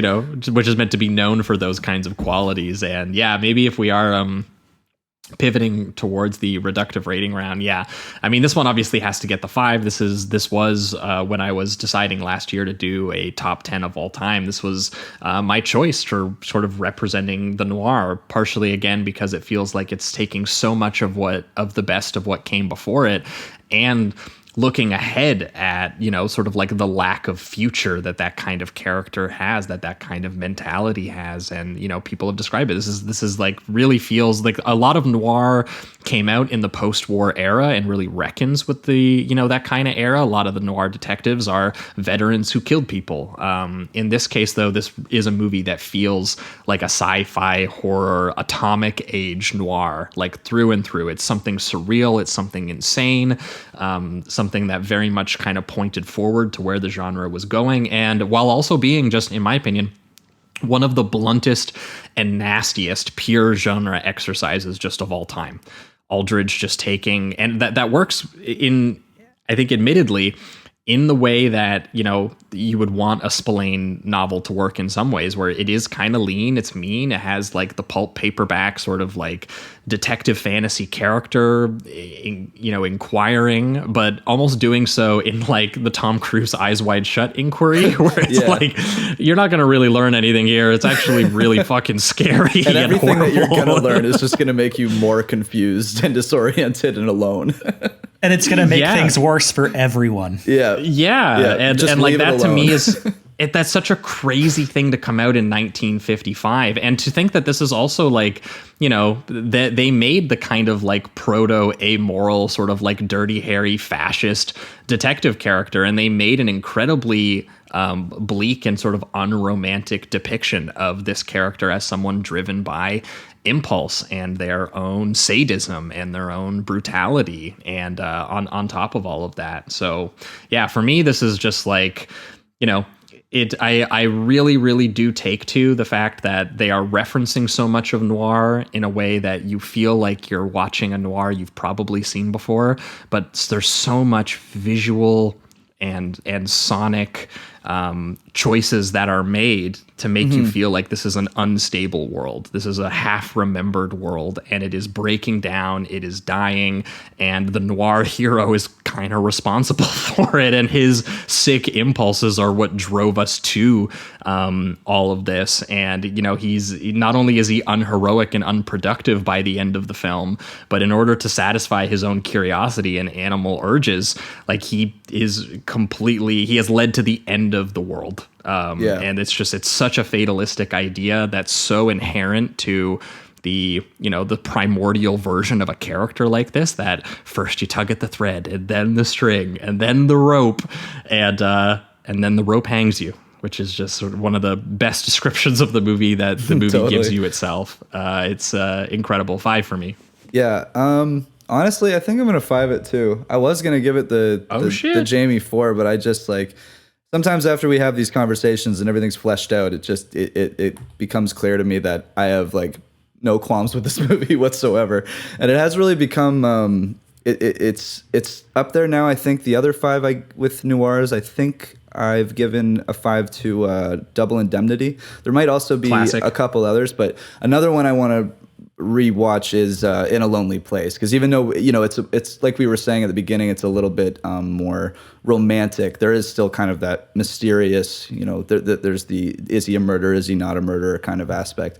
But so, and again, I've said this a lot with noirs, is I still feel like I really need to dive into a lot more of the genre, but this is truly one of the most just nihilistic, blunt noirs I've ever seen. And it does feel like when I was watching it, it had this feeling of I'm watching a classic noir, but just the deeper and deeper it got, the more violent and depraved it got. I was like, there's something more happening here. And then as soon as it becomes this larger than life kind of horror science fiction movie for the last, 20, 25 minutes or so, it really just propels into something completely different. Something I've really never seen before. So I really like that it sets you up with a very classic noir character. But of course, we've talked about all of his more his lack of sophistication and his kind of even lack of knowledge of how anything works. He's really just punching his way through everything until he gets to the end and realizes that he's fucked everything up. So there's something just incredibly intriguing about that. Very funny in an ironic way too. A very darkly ironic way. So I think this is great. And it's interesting to think that Aldrich thinks that he's pulling back in this. I would have just loved for him to live through a time where he could have done literally whatever he wanted to. Because who knows what he would have had Mike Hammer do. If anyone has the Criterion release, they actually did reprint his essay that he wrote defending the movie. So in the little booklet there, if anyone has it, it's worth a read, because it is very funny that he's totally right, but because he makes his case. He's basically like, look, like in terms of what we showed on screen, like we'd had conversations about it. We thought we were kind of being tasteful. I don't understand why everyone's like so angry at us. But Casey's also right that in a way sometimes just ominous implication and just not looking and like making your point just overall about the brutality and sort of misanthropic nature of a character like this, and really leaning into his repelling qualities and being like, this is normally your hero. You bought millions and millions of copies of books about this character because in some way you probably relate to, I'd love a strong guy to go beat up a communist and save the world. And it's like this movie totally goes, if that's what you're looking for, then we're all dying. Exactly. And just even those subtle things through the implications too, like the torture scene kind of reminded me of the torture shot that they have in is it The Black Cat? The one where they where it's just like a shadow on the wall, and that's kind of what you see. With this, it's just the bare legs and the screaming. There's just when so much Bela Lugosi is peeling Boris Karloff's like skin off or whatever he's doing. Yes, exactly. Great. So great movie. So this is amazing. Looking forward to rewatching it, and gonna give it the 5. So yeah. For you, Casey, I'll keep my answer as lean and muscular as Pulp Prose. 5 stars. Hell yeah. Hell yeah, I love it. Hell yeah, look, he's trying to get us out in under 3 hours. I see what you're doing. We appreciate it. Also, just an unimpeachably great ending. What else can you say? Yeah, it is. It is. I mean, it's been ingested into pop culture, through whether you know it or not, whether it's through Repo Man or whether it's through Raiders or Lost Highway or Pulp Fiction or Southland Tales. To pick your poison, Yeah.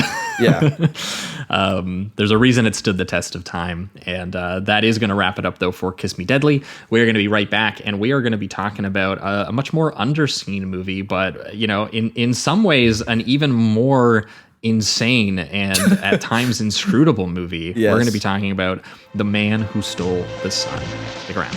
プルトニウムのくれた夢、神と悪魔の境目に向かって俺は飛ぶ。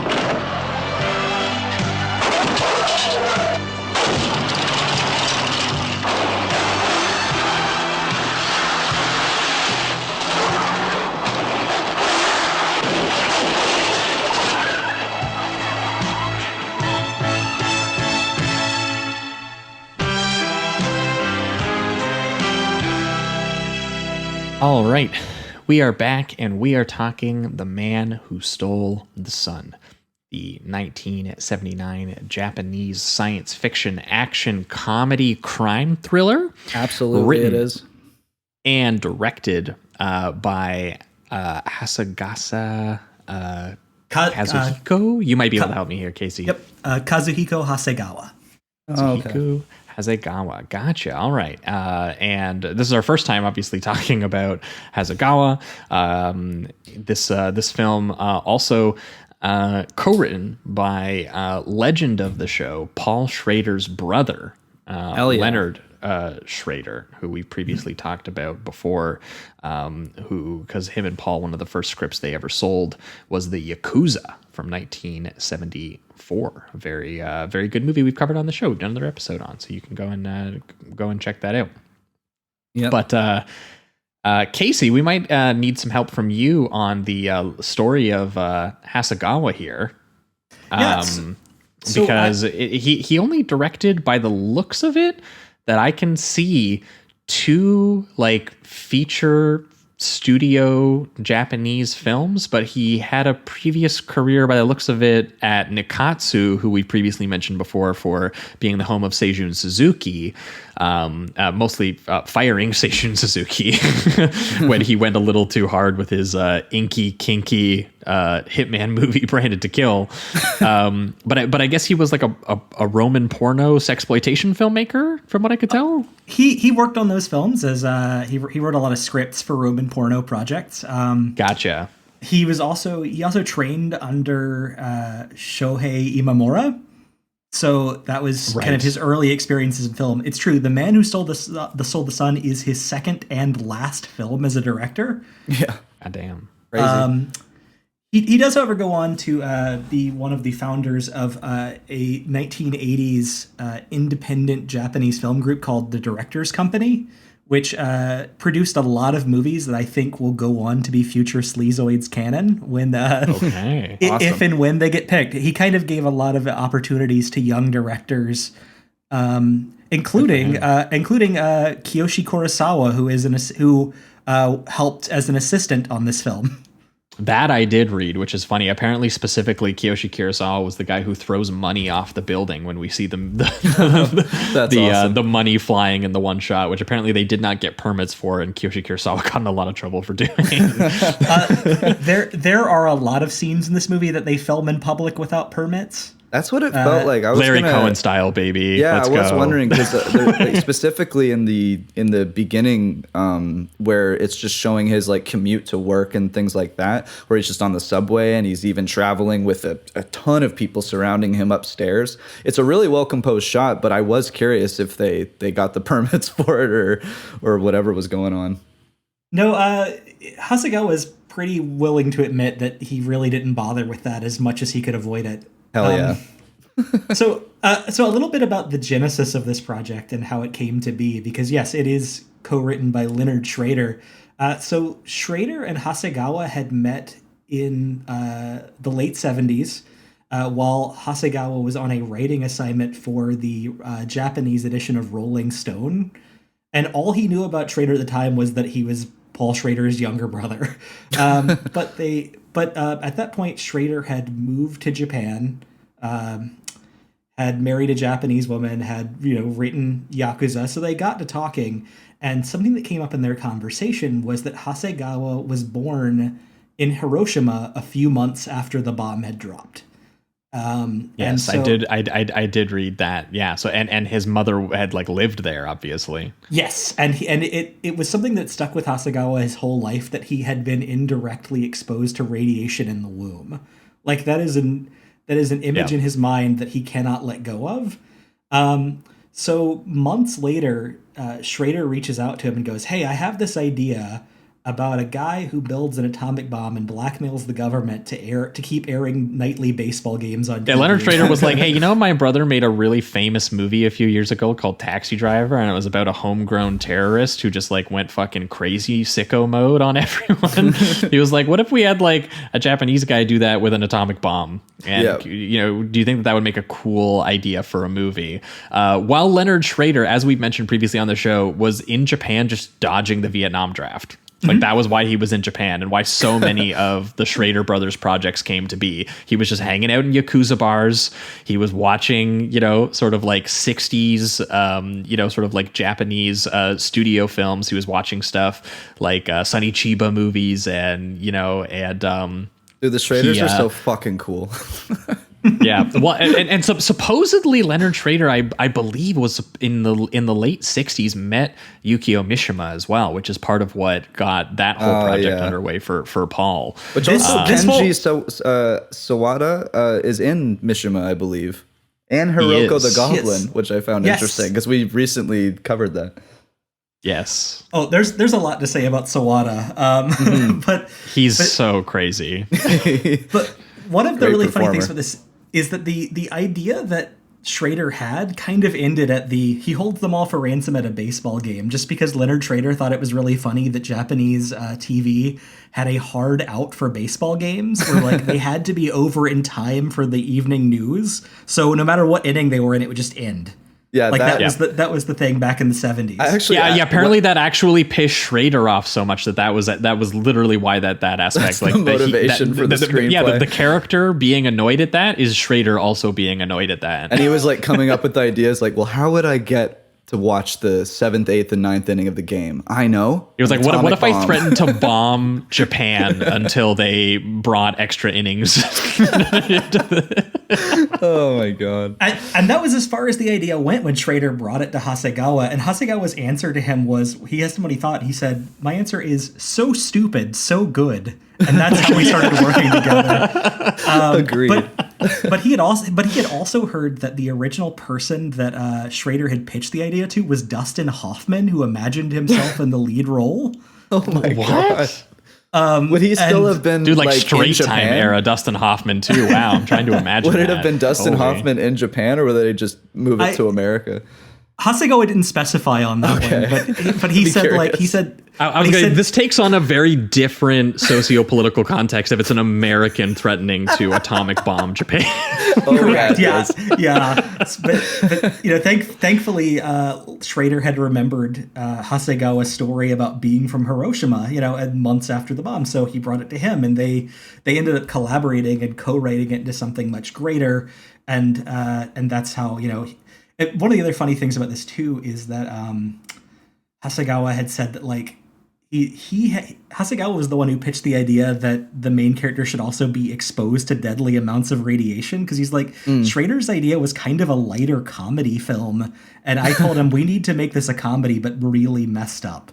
And he said, and I kind of had to remind him, like, you're one of the Schrader brothers. You have to make this. And he said, like, once I pitched it to him that way, like, he got really into it. So oh my god, they reshaped it into what it is now. What a cool little collaboration that exists, and such a weird existence, because just a Schrader brother happened to just be living in Japan for like a decade.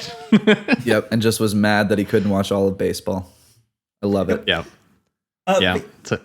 So I think this is also a good point to bring in the lead actor who you mentioned was Kenji Sawada. Kenji Sawada he had started out as a huge pop star in the late 60s. He was part of a movement called Group Sound, which was kind of followed the Beatles wave. So it was Japanese acts trying. Yeah, apparently to be the they also Beatles. did like movies too, like the Beatles movies and stuff. We didn't look into this when we did the Shinya Tsukamoto film Haruko the Goblin, where he was playing the goofy archaeologist who stumbles upon like a cursed school filled with like demonic spider heads and decapitated children. It was a whole thing. Go back and listen to that episode. Movie. But we didn't actually look into his biography, and that it made me look into it in this one, because you could tell that he was deliberately being used as like a symbol of like a kind of aimless sort of like countercultural kind of Japanese youth. They give him the long hair. They give him this like, they clear. And then so when I found out that he was essentially in like he had like a Beatles style fame in Japan, I was like, this casting makes so much sense. Yeah. Well, I think it's go ahead. I think it's really interesting to have like a really idolized pop star take on that role. Like you said, he's got the long hair. He kind of does, even though he's a science teacher in this movie, he does have. He's kind of got that boyishness too, even though he's like mid 30s or late 30s or whatever. And he has that counterculture kind of just attitude about him, and especially aesthetic about him.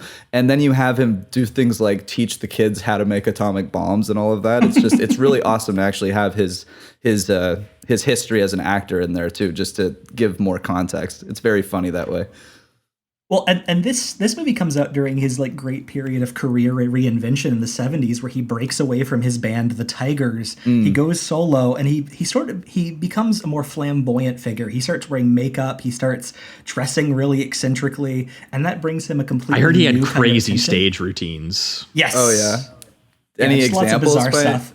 One of the ones I've always heard about was that he used to like dance with like a parachute that he would open on stage, like, stuff like that. It's just, or he would funny. like he would take like big swigs of like alcohol and then just like mist them onto the crowd. So stuff like that. Stone Cold Steve Austin. That really brought him a lot of fame. He was also briefly married to one of the Mothra twins, one of the members of the Peanuts. Okay. Around this period. Oh, wow. So he's got his bona fides, but and also in the early 80s, like he kind of dabbles with like sexuality in really taboo ways. Like he kisses another famous male pop star as like a promotional thing, and like it's so they play in a little bit to that flamboyance. He becomes more of a Japanese David Bowie figure in the late 70s. And that's really where we find him at this period in his career. Okay. Yeah. Well, I mean, credit to them. Like one of the things that it didn't make me think of tonally, but it has like a very almost like sort of like post new wave kind of style. And if we're talking about David Bowie, like The Man Who Fell to Earth was something that I was thinking about in terms of just like trying to be like radically genre bending and showing you things you've maybe seen before in a way where it is like, like you've seen a great 70s style, like hard-boiled cop movie. You've seen a cat and mouse procedural. You've seen a weirdo criminal masterpiece mastermind kind of elements of all this. And this has, if you're looking for that, it's got the zooms, it's got the suits, it's got the romantic longing to it, it's got the high octane action movie fucking chases and explosions and straight up just silly tying physical all of gags that are like out of a cartoon kind of esque movie. Like it's gets strange in a good way. And also, you have scenes of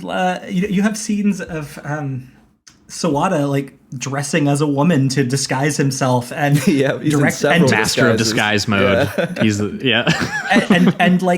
flirting with the Bunta Sugawara police officer. These are like, there's a flamboyance to the character that would not work without Sawada, and in fact this movie would not have been made were it not for Sawada, because once Hasegawa had pitched the idea of like, okay, it's about a Japanese man that makes an A-bomb and holds the country to ransom, the studio was like, I don't know about this. And then as soon as they realized that Sawada had signed on for it, it's like, okay, this is a guy who sells millions of records all the time. So yeah, let's go ahead and make this thing. Yeah, and even his character that like has a performative aspect to him, where once he starts talking to the cops on the phone about all his threats to about the bomb and baseball and whatever else it leads to, he's changing his voice a lot of the time. He's almost putting on characters as he talks to them, and then reverts back to like his normal voice. It kind of all depends on what he's trying to get out of them, whether he's trying to come off as threatening or mysterious, or sometimes it even seems like he's trying to amuse himself. But he has a lot of different like dynamics to his performance within the character itself. Like it feels like his character understands acting in a way, which is kind of strange. But yeah, even though he is functionally just meant to be like this like dorky, like lonely science teacher. Yeah. Like ultimately, even though he thinks of himself as like incredibly cool, like that moody little opening, which has like that, like, has like this like 70s, like kind of like jazzy rock soundtrack, almost out of like a buddy cop movie or something. And it's over images of a nuclear blast. And then our main character here, Kenji Sawada, playing a man named Makoto, and he's like chewing bubble gum, and he's like coolly staring through his binoculars at the Tokai nuclear reactor that he's scoping out, as if he's going like it's like a bank heist or something. Yeah, and it's setting up this insane tonal premise for this movie, which is that Makoto is this eccentric, like long-haired, again, bubblegum chewing consistently, outcast high school science teacher who is obsessed in the same way that clearly Hasegawa was with the idea of, sort of like the atomic bomb or atomic energy, the atomic world. It's this, it's awesome power and consuming power to destroy, to incinerate. I think he describes it as like having a sun in your hand, but the thing he's particularly impressed with it by is that it is a man-made achievement, that it was something that someone chose to do, which, I mean, if you again, it's very funny coming out, and we just talked about Oppenheimer not that long ago. And it's like, well, this guy's a lot more proud that it's a man-made achievement. And he decides that he's going to harness that power by building. And this is like, it's genuinely one of the most insane premises I've ever had, like log line wise. If you have to describe this to someone, you're like, he builds an atomic bomb in his apartment. Oh yeah. You see, which he does detail. by stealing plutonium isotopes from a nuclear reactor, which we'll get into, and we see him like plotting this all out and testing how to like suffocate a reactor guard by like first spraying his cat. Also, I forgot to mention, a great movie cat in the last one as well. So we got some cat connections here. Unfortunately, this cat gets treated pretty tragically, but horribly, yes. Yeah, we'll get into the tragic fate of the cat, but I do want to bring up real quick while I'm thinking about it. Like, there is no way this cat is acting, so like they must have drugged this cat repeatedly on film. Oh yeah, or it's Academy Award winning for an animal, because it's unbelievable. No one call PETA for sure. No, definitely. There's a lot of fainting cats in this, and it honestly looks like it was one of them, but. Yeah. It is what I will say. It's like it's weird when you watch some of these older films with that kind of stuff in it. There is like obviously an authenticity because they're authentically drugging a cat. So there's something that like puts you into the filmmaking a little more, but there's always that, obviously we shouldn't be doing it. But it's so interesting to watch that kind of stuff. Usually it's in I find the 70s. Oh, it definitely, it feels more shocking for sure, that you're just like, oh, Jesus. Yeah. Like, leave that fucking cat alone. Even though it's meant to be kind of like a character quirk that he has a cat and he's willing to like kind of use the cat to achieve his experimentation. He tests his knockout gas on it or Yeah. He's definitely, what's interesting is that given the tone, it is kind of silly, and he has, kind of like lovable qualities to watch as a character. A lot of what he's doing is still obviously, borderline evil. So it's given the risk that is being involved in kind of his selfishness and getting what he wants and realizing the power he holds once he has the bomb and all of that.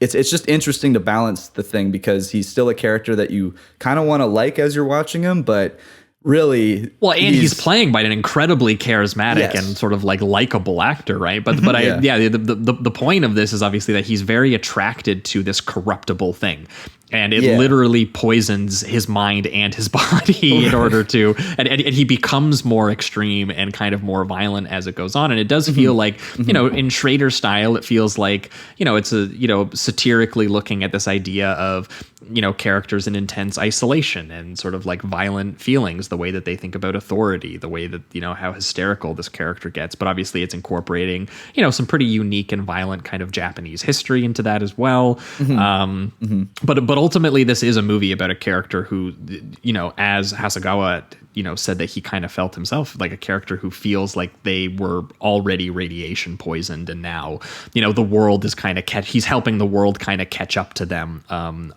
a little bit. So you're definitely meant to watch this as it has a Descent-like quality. Like, definitely this is very similar to a Travis Bickle-esque, like, guy has sort of some sympathetic qualities, and then it's like, as it goes on, you're like, the obsessiveness, the darkness kind of really comes in. Just instead of, Travis Bickle being obsessed about saving Jodie Foster, he's just, imagine he's obsessed with the power of atomic annihilation.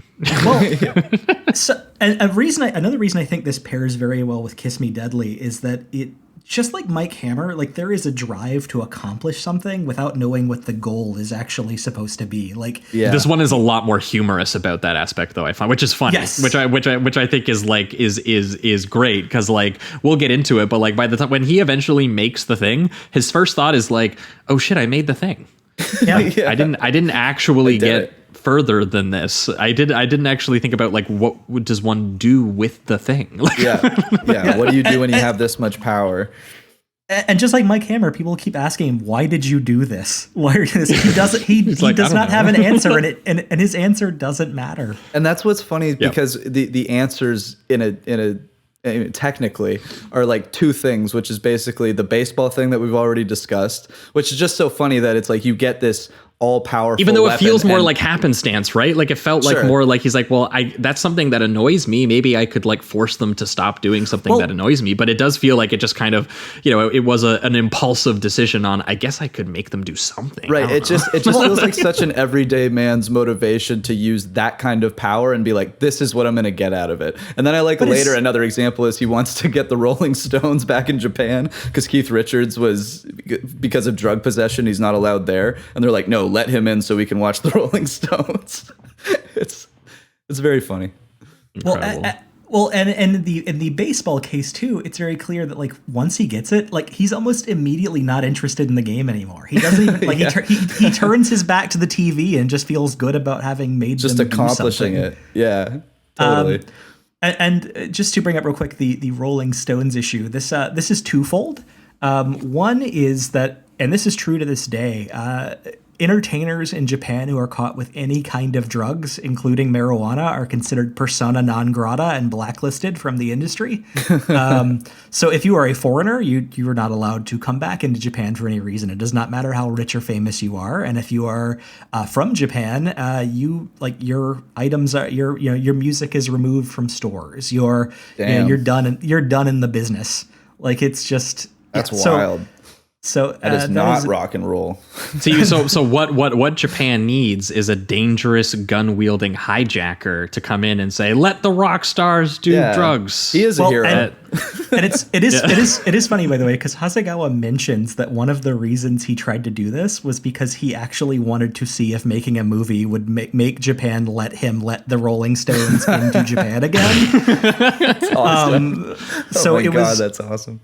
It was partially selfishly motivated, and he had even considered like filming a scene out in Hawaii if he had to get the Rolling Stones into this movie, but it just did not work out in any way. Oh damn, that's hilarious. We were so close. We were so close. But that's just what I think is so great, is that you can tell how similarly, I guess, to Kiss Me Deadly, that there it is so selfishly, we're so dropped into the perspective of something so selfishly motivated. And to someone who's reacting to things that are like, you know, and like how they were saying that they pulled things that were happening into the world and kind of just like threw it in. And here he's reacting to actual sort of like political realities, actual sort of cultural wars. We'll get into it, generational wars, when we get into the very tough and stoic cop character played by Bunta Sugawara. Yep. Yeah, from Kinji Fukusaka's Battles Without Honor and Humanity series, who is meant to sort of symbolize the more sort of old school, old guard of Japan in comparison to the rebellious youth in this case. Mm-hmm. But I like that so much of this is he takes these things in around him and kind of absorbs them and then kind of refracts them back out or kind of transforms by them, because his actual motivation to even become a terrorist or to use any sort of like, violent extortion comes from the fact that he is in one of those scenarios himself. That the premise of that he's already building an atomic bomb, but before he's even gotten even close to it, there's this like crazy hostage situation where a gun-wielding hijacker, an apparent, I can't remember if they said it was a World War II veteran or maybe he was like related to one, but regardless, due to the outcome of the war, he wants to speak to the emperor. Yeah. His son died in World War II and he couldn't live with it. That's right. And so that's when we're introduced to this Inspector Yamashita, who you could tell immediately is going to be diametrically opposed to our protagonist because he's got a crew cut. So I was like, yep, exactly. 100%. These two guys are, they might be getting along in this scene, but they will not be getting along by the end of the movie. Those two haircuts don't hang out. Nope. And so he's the responding officer to this scene, and it is Makoto's school bus and his students who have been sort of like hijacked here, and together they work together to kind of diffuse the situation before getting into the violent sort of altercation, resulting in the inspector taking some like really nasty shots to the body. Great squib work in this movie overall. We'll talk about some of it, but you get a brief glimpse of it here, and you also get the culprit like trying to like pull a grenade on the kids and like a sniper trying to take him down. It's a scene like straight out of like a super violent, hard-boiled like 70s cop movie. Yeah. And like with anything in this movie, and I do mean this as a compliment, things are very stretched out. Like this is a pretty long scene just to establish kind of his motivation, and seeing this and seeing this man kind of fight back due to the stress of losing his son and feeling like the government isn't really giving him anything to reconcile that or anything like that. It is very drawn out, and there's even, I love too, like the shot of him slowly getting out of the bus and then being surrounded by some of the students, and including that's the great. teacher. That's a surreal visual gesture, like almost out of a Suzuki film or something. The overhead shot of the circular formation as he's using kids as human shields. Yep, because they already have the snipers ready to go and everything like that. Like it's really just, it's great. And it's another example of just how this movie goes from kind of like genre to genre. This is very thriller action, and then we'll have an entire procedural element after this where he's making the bomb, and they show you every single fucking detail of that. Every single step, I was gonna say, and not only diagrams. that, a full Mission Impossible style heist sequence, at the reactor with him in like scuba robber gear. It's very Lupin the Third, that scene. it's fucking crazy. It has like a sick, like energetic score to it for like an exploitation action movie. It and has while this he's still escaping frame thing that it's doing a little bit too, which is very cool. Yeah, the editing pattern as he's like shooting his way out and like rappelling down, he whips out a flamethrower and starts like blowing it up, and there's like crazy freeze frame edits. That's what's wild too, is because of the kind of strange way it's edited and it's in these freeze frames. It really does appear like he just busts out a flamethrower out of fucking nowhere. and again, it kind of just adds to this chaotic nature of the film that. And this is just interspersed within scenes of like his daily life of like, teaching about the atomic power to kids and like going for nightly jogs and hanging out with his cats. Right. The next scene is him just like on the bus going to school. So it's unbelievably, it feels like there'd be more whiplash, but I think there's something to be said about one, like it's really everything put together, the performances, the writing of it, the direction does have a lot of control. I feel like the way we're explaining it in any other film, I would feel more disoriented in the ways that it goes through all these anyone genres, who's listening to this and hasn't seen the movie will be like, there's no way those two scenes play back to back and that makes any sense. And then you watch the movie and you're like, they kind of do. Yeah. You kind of get like they are, and it's not to say that it doesn't have crazy tonal shifts. It does. Totally. But it's just there's an interesting sense to this. And I will say too, it's also 2.5 hours long. There are moments in this where it's so crazy that it got a little exhausting for you, and there was times where it threatened to be a little like meandering, but because of the length, it really did feel like he was like, I'm gonna spend time on every little aspect, every little sort of like side world character. I'm gonna hang out for a little bit, but it is the direction that it's so ambitious and so unpredictable in terms of which exaggerated genre style he's going to use. And on a scene by scene basis, the movie just completely changes and it's pretty engaging. Like it doesn't feel like it's losing you. It feels like it's just constantly escalating and constantly building. And, and that's a quality that, you have to admire in it, I think. I think that those tonal shifts fit how exhausting it must be to be this main character, to be this guy, because he keeps fluctuating between like thrill seeking and like relentless boredom. Yeah, falling asleep in class because he spent the whole night awake making his bomb. Yeah, one of the funniest scenes in this movie for me is when you see him writing out like the atom bomb formula on a chalkboard, and then you realize he's doing it in front of his class, and the kids are like, our class is the only one that learns this weird crap. We can't even study for this on an entrance exam. And he's like, that's the easy stuff. Study that at home. And another kid just goes, hey, don't interrupt Sensei. Let him do his thing. And they just all go back to having their side conversations while he does that, not caring about them at all. Yeah, one of my favorite questions is when he has the how to make an atomic bomb. And before they get into the talk of like, no other kids are learning this, the one student's just like, is this going to be on the final exam?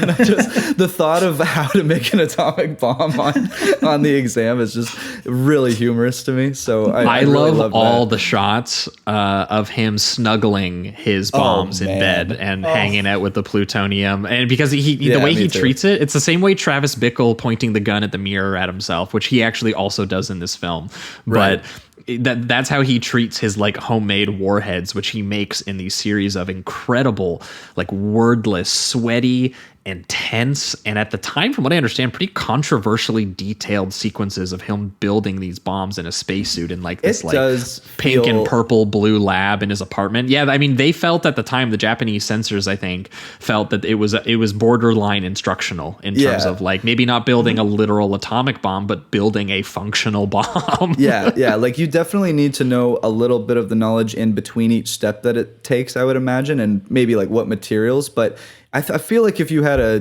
just mediocre knowledge on how to do it and then watch these scenes, you'd have a pretty good idea on how to make one.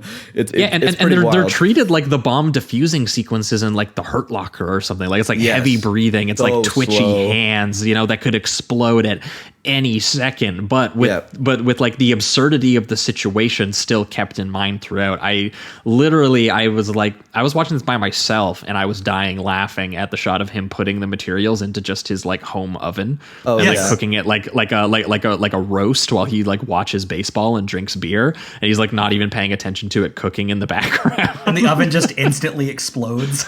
Yeah. So then he's like, maybe I need to get like a specific oven for this. and it's so interesting too, because like they show him being so meticulous. The movie's still like, yeah, no, he's still radiation poisoning himself no matter how he tries. This is an amateurish production.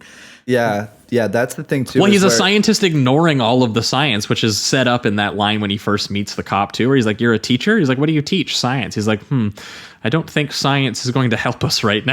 Yeah, that is in the hostage situation. That is kind of peculiar. That like his determination to build the bomb seems more important than anything, like any knowledge surrounding it. Like he would have to know that the radiation is going to start destroying his body. That just seems like if you know how to make the bomb, you would know that.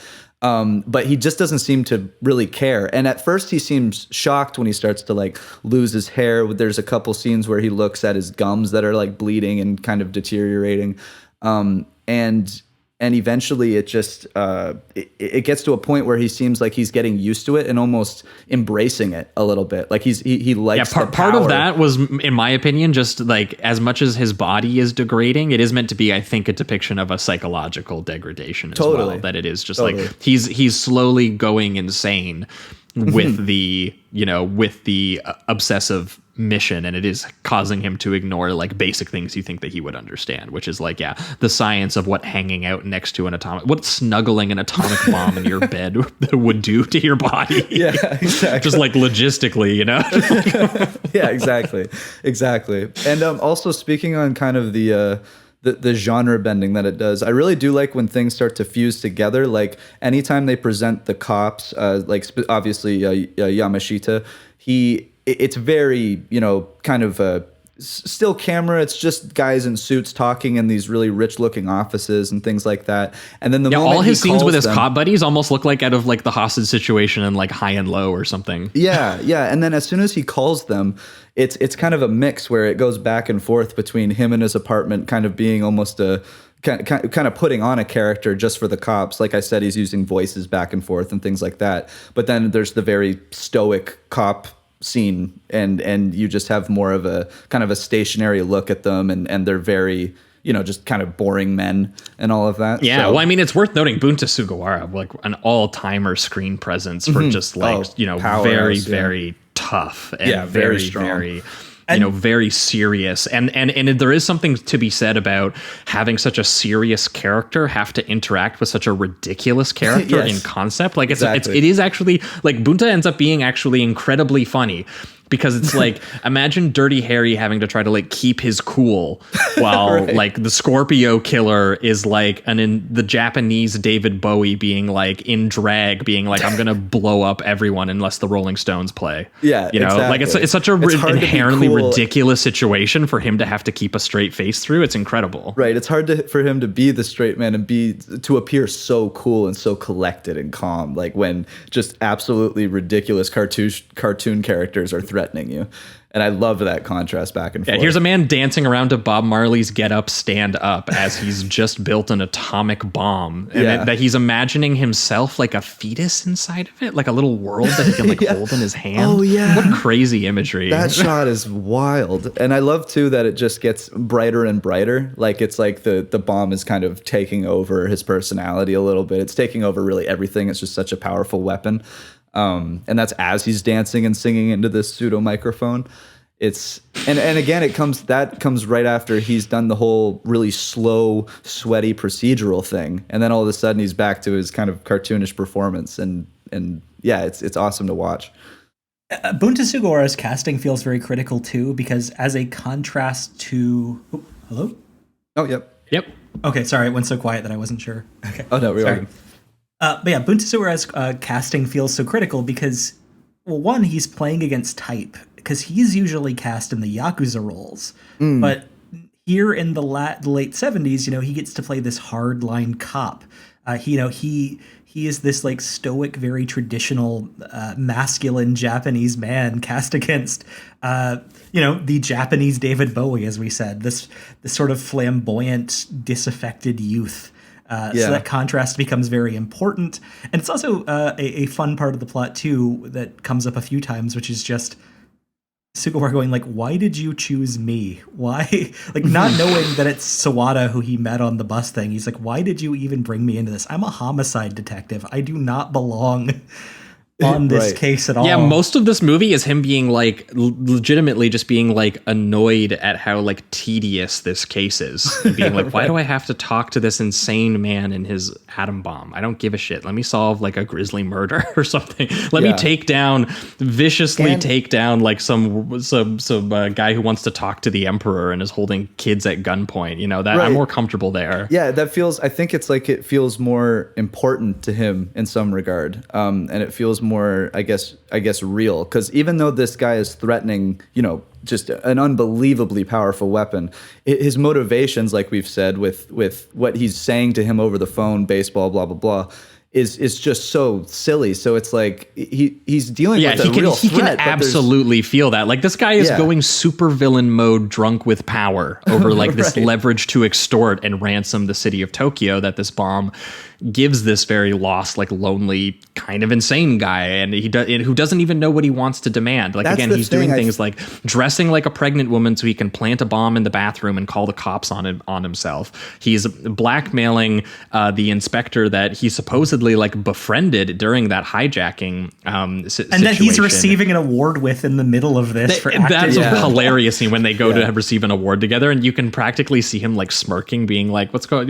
Why do you think your case is tedious, man?" Yeah, like, I'm a cool guy. Like, I just wanted to watch baseball games. That's all I wanted to do. And the fact that also, like, not only is it silly, but he's so like braggadocious almost about how like silly it is he really is starting to feel himself. He's rocking the sunglasses. He's walking around the city in slow motion in like his plaid shirt and jeans and cowboy boots. He calls into a popular radio show and has the host ask the audience, "What would you do with an atomic bomb? You can hold for ransom so he can get played more by ideas." Kimiko Ikegami too, from Nobuhiko Obayashi's House, which is obviously an all-timer surreal Japanese horror film. But here she's playing the bubbly radio DJ personality who actually gets caught in like this weird like pop rock love triangle briefly between him and between the grizzled cop and the psycho atomic bomber who's just like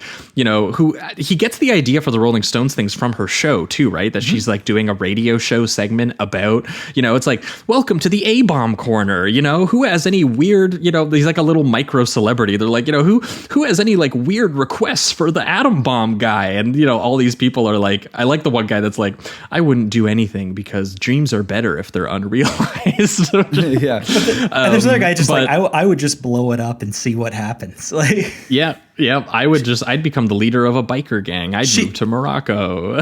She calls the segment Aladdin's A-bomb, like, make your wish on the A-bomb. Yep. And then that's when someone suggests, what about if you made the Rolling Stones do a concert in Japan? And then he goes, that is a good idea. Yeah.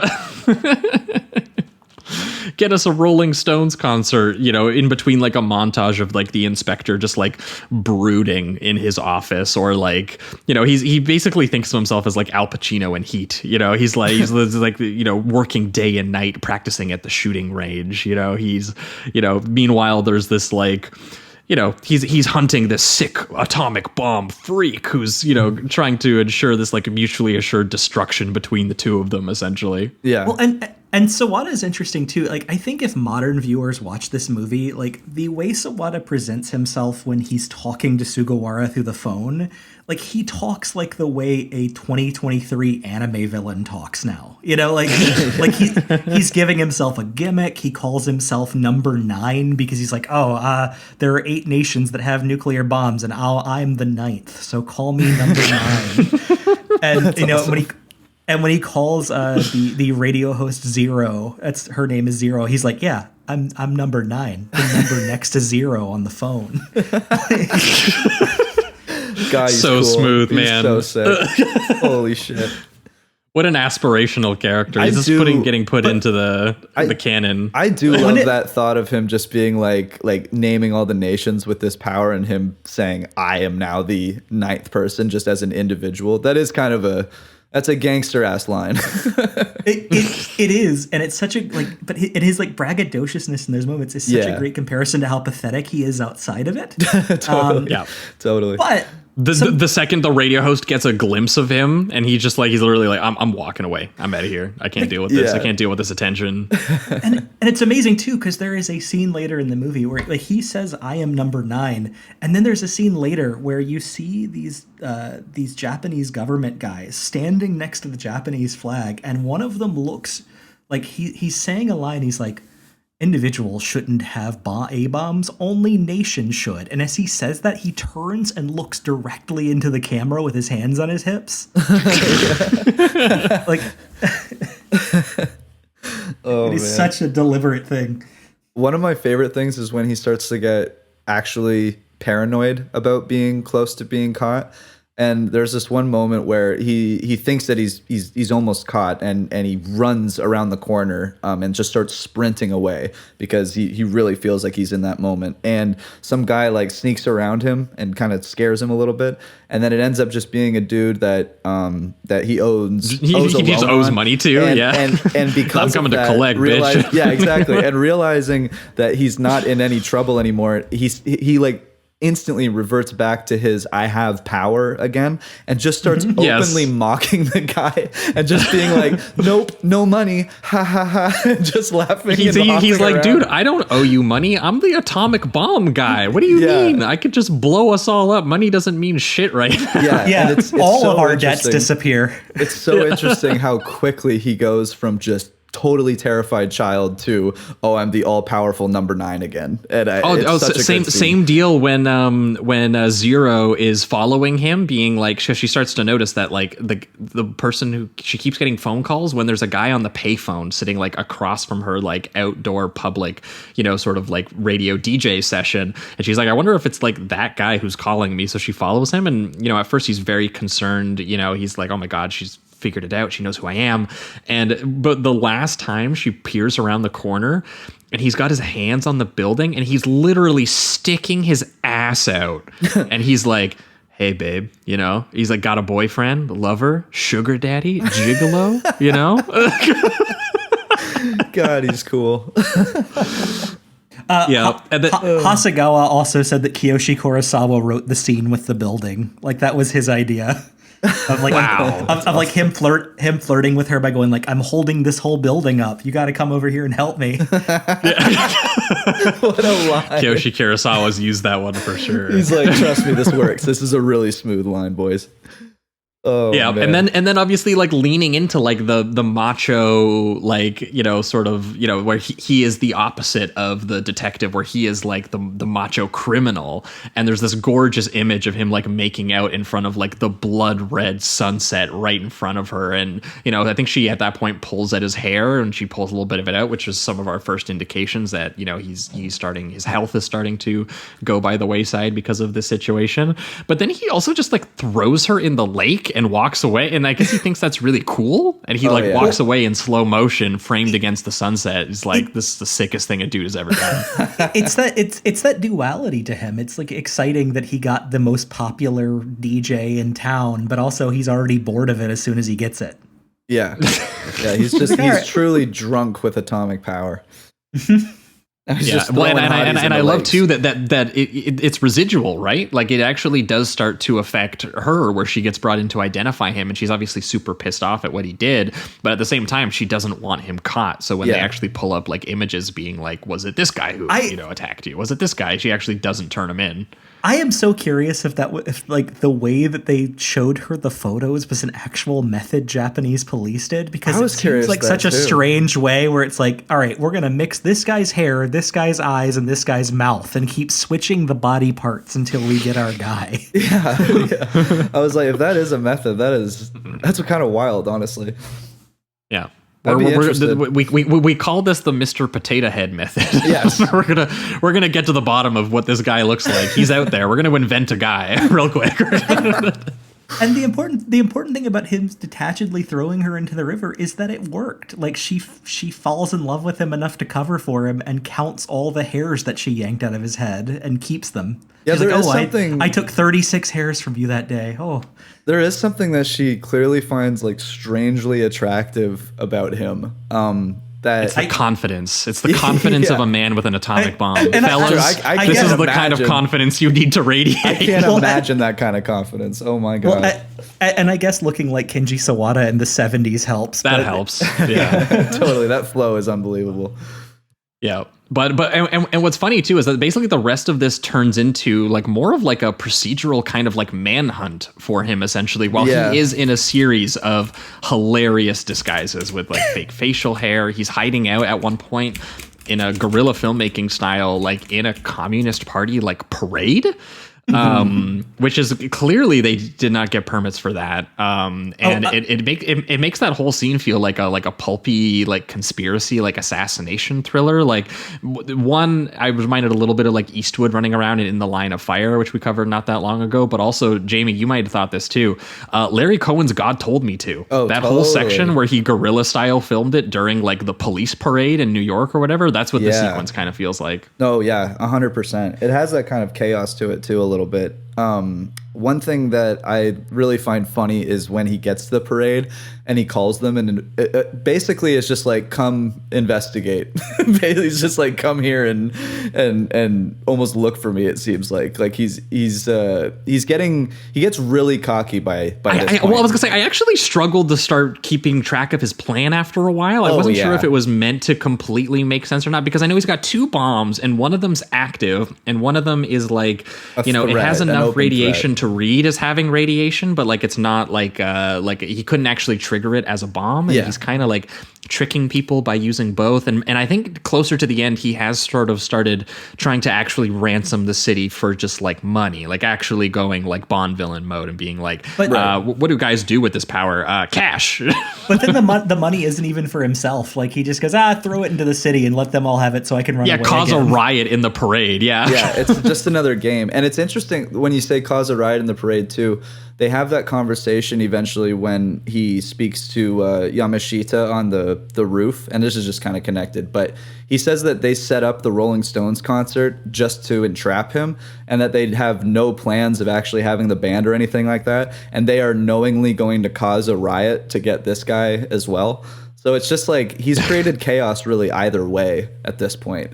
The cops included, of course, but just the way that they've gone about things. But I found that to be kind of interesting. Like everything is at this point has just been set up to be almost nonsense. Like he doesn't really have a real motivation. The cops just need to catch him. They're confused. Well, that's as hell just it. Is because he's so at this strange. point, it is kind of like a reactionary thing, right? Where like the cop just has to respond to this like crazy outsider countercultural force that is just taking over the city. This hysteria, this movement, and he's like, I can't fucking be having this shit in my city, man. Like I just a carjacker, whatever. I can handle that shit, but this is actually destroying the fabric of like Japanese society. Is almost how the cop has to read this, right? And that's why they're willing to go to such extremes to take this guy down, including what I cannot stress enough is I think one of the most insane hijacking heist / cop car chase sequences of the 1970s, which I do not say lightly. I know. Like there's a lot of great car chases. There's a lot of great gunfights. There's a lot of great manhunt set pieces in the 1970s. This is arguably one of the ones where I went, how much did this cost? Yeah, I was like, real. this is 2.5 hours. And I was sitting there going, they waited this long to get to like genuinely, like we're talking beyond Bullet. We're talking beyond like this is almost like if Seijun Suzuki got to make like a Burt Reynolds Gator movie or something is what we're talking about, the levels of what's about to go down in this whole sequence where he hijacks a fast car, deliberately the fastest car he can find. Hell yeah. Him and the radio host, are bent on sort of like retrieving and returning his one of his atomic bombs, basically like Bonnie and Clyde style.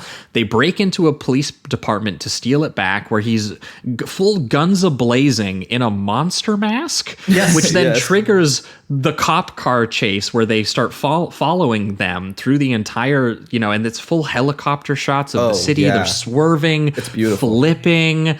So like many shots of them on them.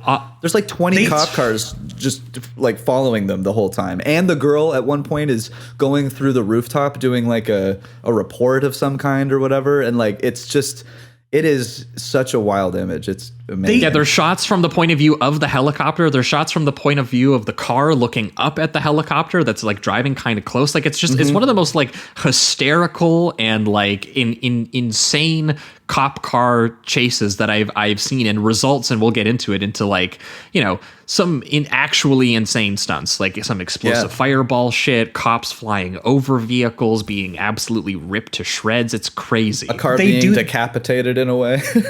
Yeah, they do that scene in samurai movies where two people pass quickly and then something happens to one of the people, but it's cars. Yeah.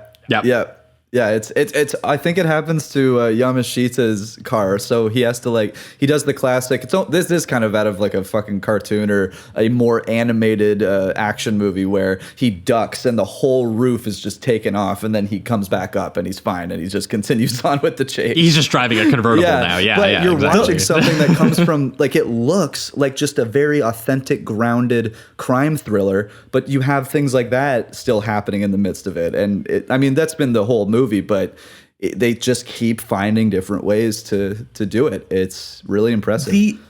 The most insane shot in a what has, as you said, been a like police procedural thriller thing is Bunta Sugawara hanging off of the bottom of a helicopter with a gun.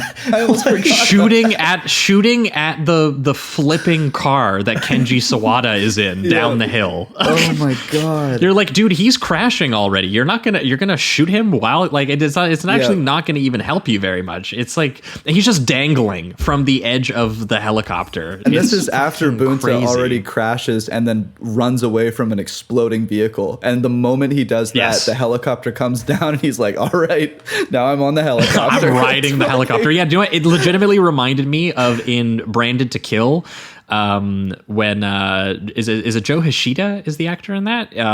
When he rides the blimp in the background of that one scene, where you're just like, there's like no reason for him to do that. It's almost like something Bugs Bunny would do that, but it's just like, there he goes, there goes Bunta. He's on the helicopter now. And it's in how they shoot the helicopter scene too, because it's not like they just cut to it and he's casually doing it. They have him come over they have the helicopter rise over the horizon above a hill so that you can see him.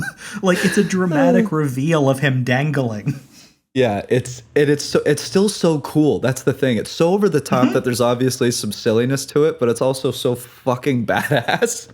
So you're just constantly getting these contrasts. Shit, man. A 70s car hitting a ramp and just getting crazy air, like you see the cars get in this, doing crazy fireball explosions that Bunta's got to run away from. Big pile up. Cars doing the flips and rolls and pile-ups that they're all doing. It is, again, and it does feel deliberately that they're being like, this is genre movie exaggeration to a practically animated degree, because they want to show you that this is a comically absurd vision of the war between sort of like an aimless like 70s youth and a more sort of like authoritative pre-atom bomb, like old guard, old world kind of character. But they really do want you to be like, to feel that despite the comic absurdity of it, that there is some danger and consequences and tangibility to a war that these kind of characters would have. And that's where you get into, it does feel kind of, by the time we get to the very end of this, it does kind of feel tragic and a little bit kind of like, and we do see her die too. Foreboding in terms of like the end of the world is here, like the apocalypse is kind of here in a way, and we're speaking to each other in like these old terms of like a cop and a criminal cat and mouse thing, and it's like that's not actually the world we live in anymore. Like that used to be what cops used to do. In this case now, in a post Oppenheimer world, it looks a little different. Yeah. And he starts getting fucking crazy too, I will say. Like that scene where he just throws the radioactive shards into the public swimming pool and just kills a bunch of kids. And fucking crazy. Was that? I thought that was a vision. Was that actually him doing that? I thought it was him actually doing it, but it is also so insane that if we went back and someone said that was just him dreaming it, I would believe you. But it's I took it at face value that he was like just doing that and he was going crazy at this point. It's a horrifying image, yeah. I'm also not sure if we're meant to take the body in the middle as being him floating among the bodies. Oh, really? Because there's one person on their back and the rest are all face down, and I'm like, and I wondered this time, it's like, is that meant to be him floating among the bodies? And maybe I'm wrong. But oh, interesting. It is a quick flash. Now I kind of want to go back and rewatch just that minute because that would be intriguing.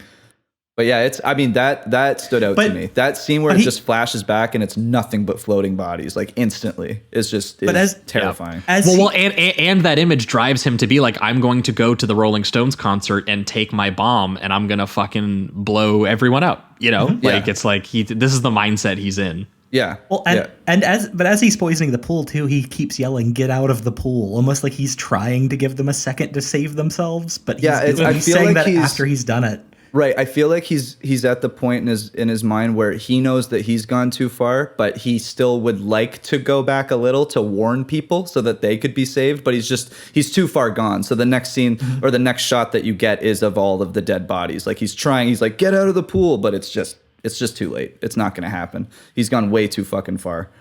So yeah, I thought that was great too. And I think when Zero dies in front of him, that seems to be like one of the first moments besides his own, being caught, where he feels like there was a consequence that has happened right in front of him and something he has to now really realize that he kind of brought this upon her. So there's not he has a a reckoning that Mike Hammer doesn't have. Yeah, a little bit. There's a very brief flash of sadness too when his cat eats the plutonium in his apartment and dies. But then true. They go from his second of sorrow to him Tarzan yelling and swinging on a rope on the school grounds a second later. So which also comes back, baby. Yes. I couldn't fucking believe that came back. That's foreshadowing. I couldn't believe it. Oh my god. Yeah. It's genuinely it's crazy because this final sequence is him going to the Rolling Stones concert that he has set up that we find out from Bunta is like not actually taking place, but they are pretending it is, and they have the roaring crowd there all waiting for the Rolling Stones to get on stage. But he decides that, he's going to say that he's planted the bomb somewhere. He's going to take the inspector up to the roof where he's going to have like a classic 70s crime movie rooftop standoff. We've seen this a couple times. I was thinking about like some of the roof chases we've done, like across 110th Street or something like that. And he handcuffs him. He's got him at gunpoint. We're listening to the ticking bomb in what essentially is like a bowling ball bag. And I couldn't believe the incredible framing on this sequence of them on the Tokyo with the Tokyo skyline behind them, the reverse shot of them both disrupting each other's bodies with the back of their heads, so you can't also, they kind of form one being in the frame and stuff. It's so cool. And they're also you can't see what they're sitting on or the ground whatsoever. It almost seems like they're floating above Japan a little bit as they're having the conversation. And you can just hear the ambient roar of the concert goers below, waiting for the concert that's not coming, and that's when they get into that riot. Yes, and that he's going to explode. You're like, oh, you're just going to explode all these people who were doing a riot waiting for the Rolling Stones. It's such a weird conception of events, and that's when they get into their conversation on the why did you choose me? And he's like, I thought we could fight together, but you're just a trained dog. You're not willing to change and with the times. That kind of attitude about it. And I like that he's like, I'm a trained dog who's protected this city for 30 years. And he's like, a city that's already dead. These guys. This is a philosophical, the philosophical aspects of the cat and mouse are kind of coming to the fold as we get into an incredibly messy, just 70s scuffle of like the cop And- trying to like wrestle the bomb away while he's cuffed and like Makoto shooting him, dual wielding 6-shooters like a fucking cowboy or some shit. So much screaming and like squib work going off All as the being- inspector is taking bullets like an inhuman fucking machine. Yeah, I was gonna say all being taken by Bunta, who is just taking every single squib everywhere, chest, leg, arms, and it's so funny because you think he's been killed, I would say 4 to 5 times, and he returns every single time, still with the same strength he had before. And the movie is fully aware of what they're doing at this point, where it's like his determination as this inspector has just overcome all of the just like what a human would be actually capable of going through physically. And Yeah. No, he's like Sugawara- dirty Harry Terminator style. Yeah, it's he's like, I got insane. this. When he came back like the 4th time after, and there is a shot. It's the camera's above them. He's looming over him with the gun, and he shoots him, boom, right in the chest. And you're like, that's it. That's the definitive kill shot. And then he's bleeding gets up out, again. clearly. And this is probably the 4th time he's gotten up. I was losing my mind. I just could not Yeah, believe. and then he picks him up and tries to throw him over the edge, like legitimately, like With mutually him assured there, destruction too. style. He's like, we're I'm- both going down, baby. We're going Yeah. down together. It's fucking. Oh my god! And then somehow that turns into like a cartoon where Keto. That's when he Tarzan style. Yes. He hits the power line and hits the tree and literally swings from like the power line essentially. And So, you know, he survives this altercation the way that like an 80s action movie, you know, star would, like Yes. vine swing. Yeah, it's like at the And- end of The Killer with the baby. I think Yeah. that's the one. Or Hardboiled. I'm getting one of the two confused there. Hardboiled, I think. Yeah, Hardboiled. It's kind of like that. It's just really ludicrous, way over the top. It's even a little more cartoonish than that because they don't have like the giant explosion and all that happening and the slow motion. It's honestly pretty fast the way everything happens. It kind of shocks you.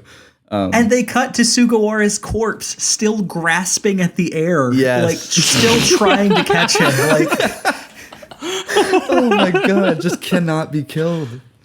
Oh, even man. even in death. death, he can't be killed. He's determined. Yes, it honestly, like, I don't think it's actually the shot because I think it's just a close up of his still hands that are trying to grasp the bomb and Keto.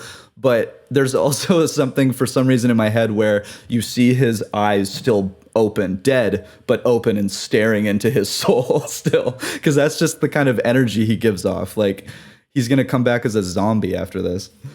It's awesome. It's so good. The last standing sentinel of Japanese tradition has failed, but he'll grab you if you get close enough. Yes. Yeah, no, like that, and that's so clearly like symbolically what it is. Like when you get Kenji Sawada just like wandering back into the city, just like aimlessly, and it feels like he's actually kind of lost something because it's like, oh, like what does a countercultural figure mean in a world where, like, you know, like the psycho rebel fucking won. There is no old guard authority figure to resist anymore. There's just like this ticking time bomb on the world that like I started, and now we're all going down. Kind of that's kind of the feeling I got from the last shot. And he won by a series of mishaps. Like even him falling onto the wire and being saved had really nothing to do with his skill. He was just at the right place, the right time. He even when he like lands and gets up, he's kind of like, holy shit, I'm alive. Like he's almost shocked himself. It's very funny to have, you know, like that's what's going to fight on and continue on a little bit. There's a little bit of clumsiness to it that I think is funny. And the generational aspect was important to Hasegawa. He brought up that the bus hijacking scene at the beginning is supposed to be like Sugawara disposing of the generation previous to his. Oh, okay. And then being disposed of himself by the incoming generation. Like he called it grandfather, you know, father kills grandfather, son kills father. Yeah. That's true, because like the way that the guy is taking out the guy that's holding up the bus, it's kind of the same way that that Bunta goes out, where it's tons of squibs, just he's shot up like crazy. It's very, very violent, on purposely so. So yeah. I definitely agree.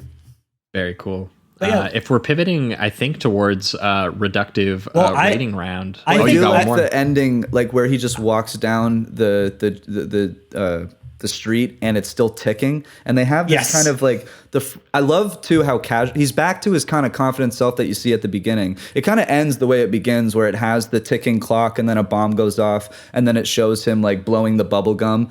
And he's kind of I do like the guy. change in his face though. It really does feel like it's like, oh, like what now? Like I feel like he has a confidence to him, but there is an aimlessness to it. You know what I mean? Yeah. Like he feels confident that he still has the weapon and he kind of overcame the authorities, but I think him doing the freeze frame and then you hear an explosion really implies that it's just aimless, and even if we're not actively presently seeing the explosion, it's going to happen at one point, because this guy doesn't have any real motivation or mission in any way, shape, or form. Oh yeah, well, I mean, regardless of anything, he and delightfully so for large portions of this movie, but he lit a fuse. Yeah.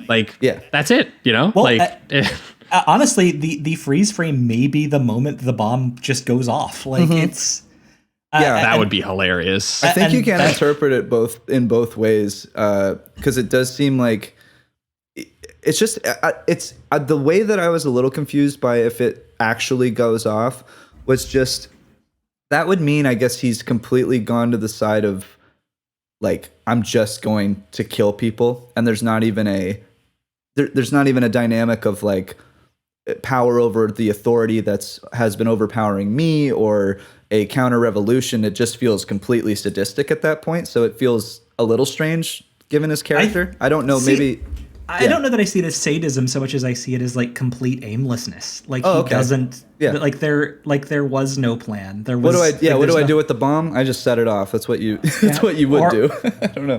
That's the function of a bomb. Yeah. You know. Right. Like, yeah. Or I just don't even stop it. Maybe it's already set to go off. You know. Like right. It's just, because it is ticking. It does kind of feel like it's inevitable. It's going to get to zero. It's going to blow up, and that's kind of where he's at. So yeah, no, I could agree that it's less sadistic and more and it does to me feel like he has effectively dispatched with the old world, the old guard, the pre-atomic world. He's walking into this new countercultural future that he has, brought about by his actions in Tokyo. Totally. But that's just it, is that, and then the moment of realization is like, oh, what is that future actually? I didn't actually think it through. I never thought through what my demands were. I didn't make any changes that, were actually political in any way. Like I just got baseball on TV. I got a fake concert set up. Like I didn't actually doing anything. And then I feel like the realization is that it's like, no, he's actually kind of doomed the future in a way with his actions as well. So it's like, because he's created this hysteria, this paranoia around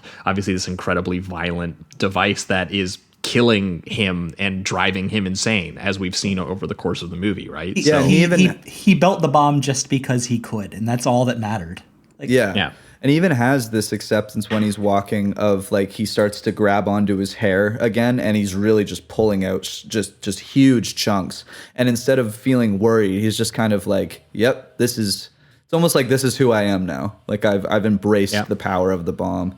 Well, that's what he learned to stop worrying and cuddle the bomb, right? Snuggle the bomb. Exactly. He's got it. It's in his arms. Exactly. What a love story. I guess we didn't really bring that up, but I guess if we're talking like nuclear slapstick satires, Dr. Strangelove, baby. Totally. Yeah. It kind of does fall in with that a little bit. If I hadn't gotten Kiss Me Deadly, that would have been the pairing. Oh yeah. Yeah, totally. I mean, I'm just some of that sort of like taking something so deadly serious in terms of like actual political topic, this sort of like generational conflict between these two different men, but again, doing it in a sort of comic fashion. So yeah, there's something there. If we are, I think, pivoting towards reductive rating round, or we got more coming. Just one more little thing, because we brought up Lynn Schrader and all this stuff. I did think you might find it funny to know that one of the first people that Hasegawa had read the script was his mahjong buddy, who just happened to be in Yukio Mishima's private militia. Oh, wow. And allegedly, that's one of the reasons he felt confident filming in public, because his militia buddy was just like, if anybody bothers you, let us know and we'll come by and beat them up. Don't even worry about it. Damn. He doesn't connect that to Schrader in any way, but it's just a funny thing of like everything through this kind of partnership somehow flows back to Mishima. Yeah. Oh my God. Very cool. Well, I think pivoting towards reductive rating round on The Man Who Stole the Sun, this gets a very solid for me. I felt like there were portions of it where I was a little like confused by it and I wasn't sure exactly what I was watching. But once I got kind of like a vision of the whole scope of it and so much of what Hasegawa was like actually, like the kind of demons he seemed to actually be kind of getting out of himself about, some of the feelings about the radiation poison stuff that we were talking about, that sort of obsession, some of the stuff with, Leonard Schrader coming to him with such a stupid premise, but then being like, what if we leaned into the stupidness and made something that's actually weirdly kind of cogent and kind of, thoughtful in its like nuclear anxiety satire, and also just clearly having a gleeful blast with the hard-boiled 70s sort of like cat and mouse sort of like cop rivalry stuff. And again, one of the most insane premises, I think, and log lines I've ever seen anyone bring on this show. Japanese Travis Bickle holding Tokyo hostage with a homemade atomic bomb that he snuggles in bed, and gets into a generational conflict with an old guard like Dirty Harry style authoritarian figure. And I was like, this is just one of the like most bizarre things I've ever heard of. And also apparently this was like a pretty successful film in Japan, like in terms of critical acclaim, in terms of box office, and even like box office, it didn't do as well. I heard that I read that it did do okay, but Hasegawa said it didn't do well enough for him to like be able to materialize more projects. Oh, okay. Well, yeah. I mean, to be fair, they fired Suzuki for turning in Branded to Kill, and that wasn't 2.5 hours. So, I guess fair enough. But Hasegawa was very proud that it has subsequently made like 10 best Japanese films of the year awards in modern times. 10 best Japanese films of all time awards in modern times. He's very proud of that. In Japan, among Japanese filmmakers, this is like a very well regarded like best of the 70s like Japanese film. Yeah. Matt Alt, who writes a lot about like Japanese culture in English,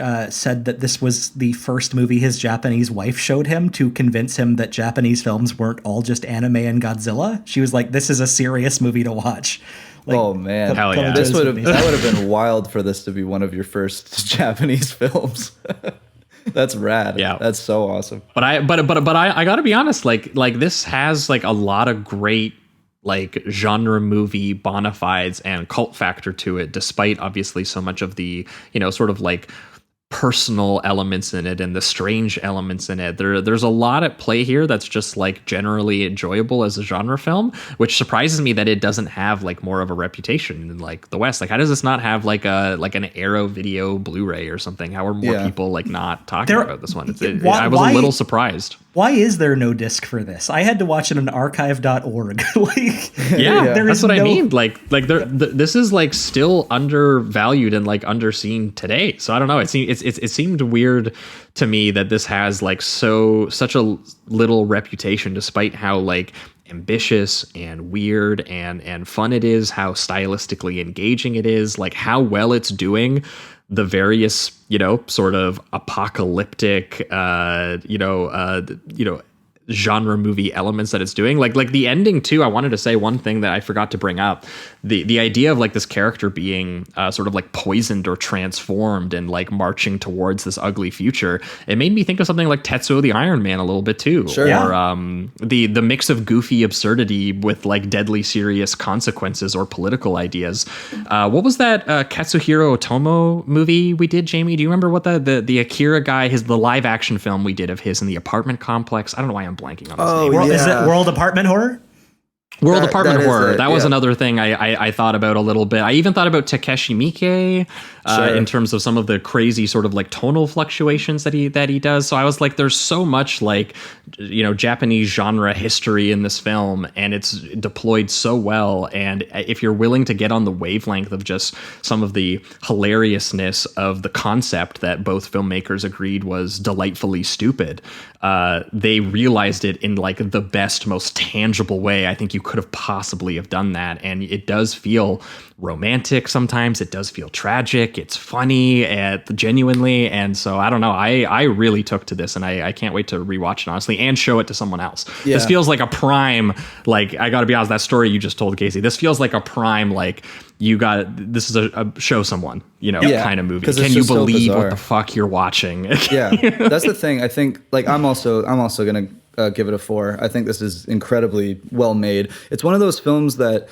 like, I saw the length in like 2.5 hours, and then I'm seeing all of these different sequences, the bomb being made, the use, like the different usages of both performers, in the sense that he obviously understands how Japan and the world would kind of look at them and uses them within the characters. I think that's amazing. And then I see that highway sequence, and I'm just like, I was over and over again thinking, how have I not heard of this before? This seems so huge and ambitious and just incredibly well made on a technical level. Like, I can't believe this is the guy's second film and then he just stopped. It's just one of those rare movies that when you sit down and watch it, you just cannot, you really can't understand how this isn't coming from somebody that's like super prolific and had an incredibly big budget and backing and everything like that. It's just, also, by the way, so I didn't see this until ambitious. right now. Edited by Akira Suzuki, the guy who edited Tampopo and Branded to Kill, by the way. Sick. There you go. Well, he does, There you he go. does a great job. There's some amazing sequences that are all honestly very different, but somehow all still the are bomb making cohesive. montage, all the crazy editing in that Mission Impossible nuclear reactor heist sequence where like the floor almost looks like a Bond layer with all the lights coming out of it and shit. There's some incredible imagery in this over its 2.5 hours, and it saves one of the craziest action chases you've ever seen in a movie for the end. That you're like, it shifts styles and modes every second. You're like, what the fuck? This does feel like you're watching like 10 different crime films at the same time, but somehow that it's not in a way Clockwork that's Orange style. Yeah, and it's not in a way that's awkward or disorienting, at least to the point that you feel kind of, you know, confused and kind of thrown I was back. like, it is disorienting, but deliberately. Right. Like, And then the thing is, it's kind of built so once you have all of its 2.5 hours of context, things start do make more sense if they don't initially make sense. Because there was a couple moments in the, like, once I hit like hour 30, hour 45, where I was just like, is there, like, are we leading to something here, or is it just a little bit more aimlessness? But then once you get to the high speed chase and just kind of his, really, like, once you realize that is kind of the point a little bit, his aimlessness, it starts to make a little bit more sense in that way. But yeah, I think this is great. Highly recommend. 4 out of 5. yeah, for you, Casey. I brought this on for a reason. This is a 5 out of 5 for me. I think Let's go. I think this is anarchic filmmaking at its best. It takes gigantic swings and lands almost all of them. Mm-hmm. I'm fascinated by this film. I'm fascinated that it even exists. I hope that it reaches a wider audience. And as I said earlier too, I'm also just really pleased with Kazuhiko Hasegawa as a film force. Like, even though he doesn't get to direct a lot of other stuff, he does help generate a circle of young directors in Japan that have kind of rippled out and had their own influences. People like Sogo Ishii, Shinji Somai, Kiyoshi Kurosawa, and all these other like people who do very interesting both art house and genre works. So I think his presence is still felt, but I think people need to. This film is prime for rediscovery. It is shameful that no boutique Blu-ray label or something has like advertised the hell out of this, because this is a hit. Yeah, like this will catch like wildfire once the right company puts their label on it. Yeah, so I agree. But use that to your advantage. Watch it on archive.org. Go find it. Just enjoy it. I think that's what I think that's what the characters in this film would have wanted you to do. Just go find it and build it yourself if no one's going to deliver the ingredients to you. Yeah, it's a true. I also gem. need to get a copy of this poster. This is one of my favorite new movie posters of all time. Oh, yeah, it's this cool. like crazy psychedelic image of like the world turned into like this atomic painting over the city of Tokyo, and he's holding his atom bomb in one hand, and like he's got the cowboy boots, shirtless, jeans, pointing a gun directly down like the lens. Essentially, it's it's great. This is exactly awesome. Like he is looking exactly like if Travis Bickle was holding an atom bomb. So, this is and the movie delivers on that image. It definitely does in more ways than one. But yeah, I adore The Man Who Stole the Sun, and I'm just so glad that we got an opportunity to discuss it. So thank you very much, Sleazoids, and I hope you and your audience help this movie spread and reach more people. Yeah. Thanks for bringing it to us. Thanks for bringing it too, because we wouldn't have watched it. We might have watched it at some point, but we definitely, we sped that process up so that we could talk about it with you, and I'm glad that we did. Yeah. But that is going to wrap it up for this week's episode. That was Kiss Me Deadly from 1955, as well as The Man Who Stole the Sun from 1979. You just usually the part of the show, actually, Casey, where we have you plug anything. If you've got anything to plug while you're here, what's going on in Casey's world? I'm holding on to Twitter like a nuclear bomb that's making me ill.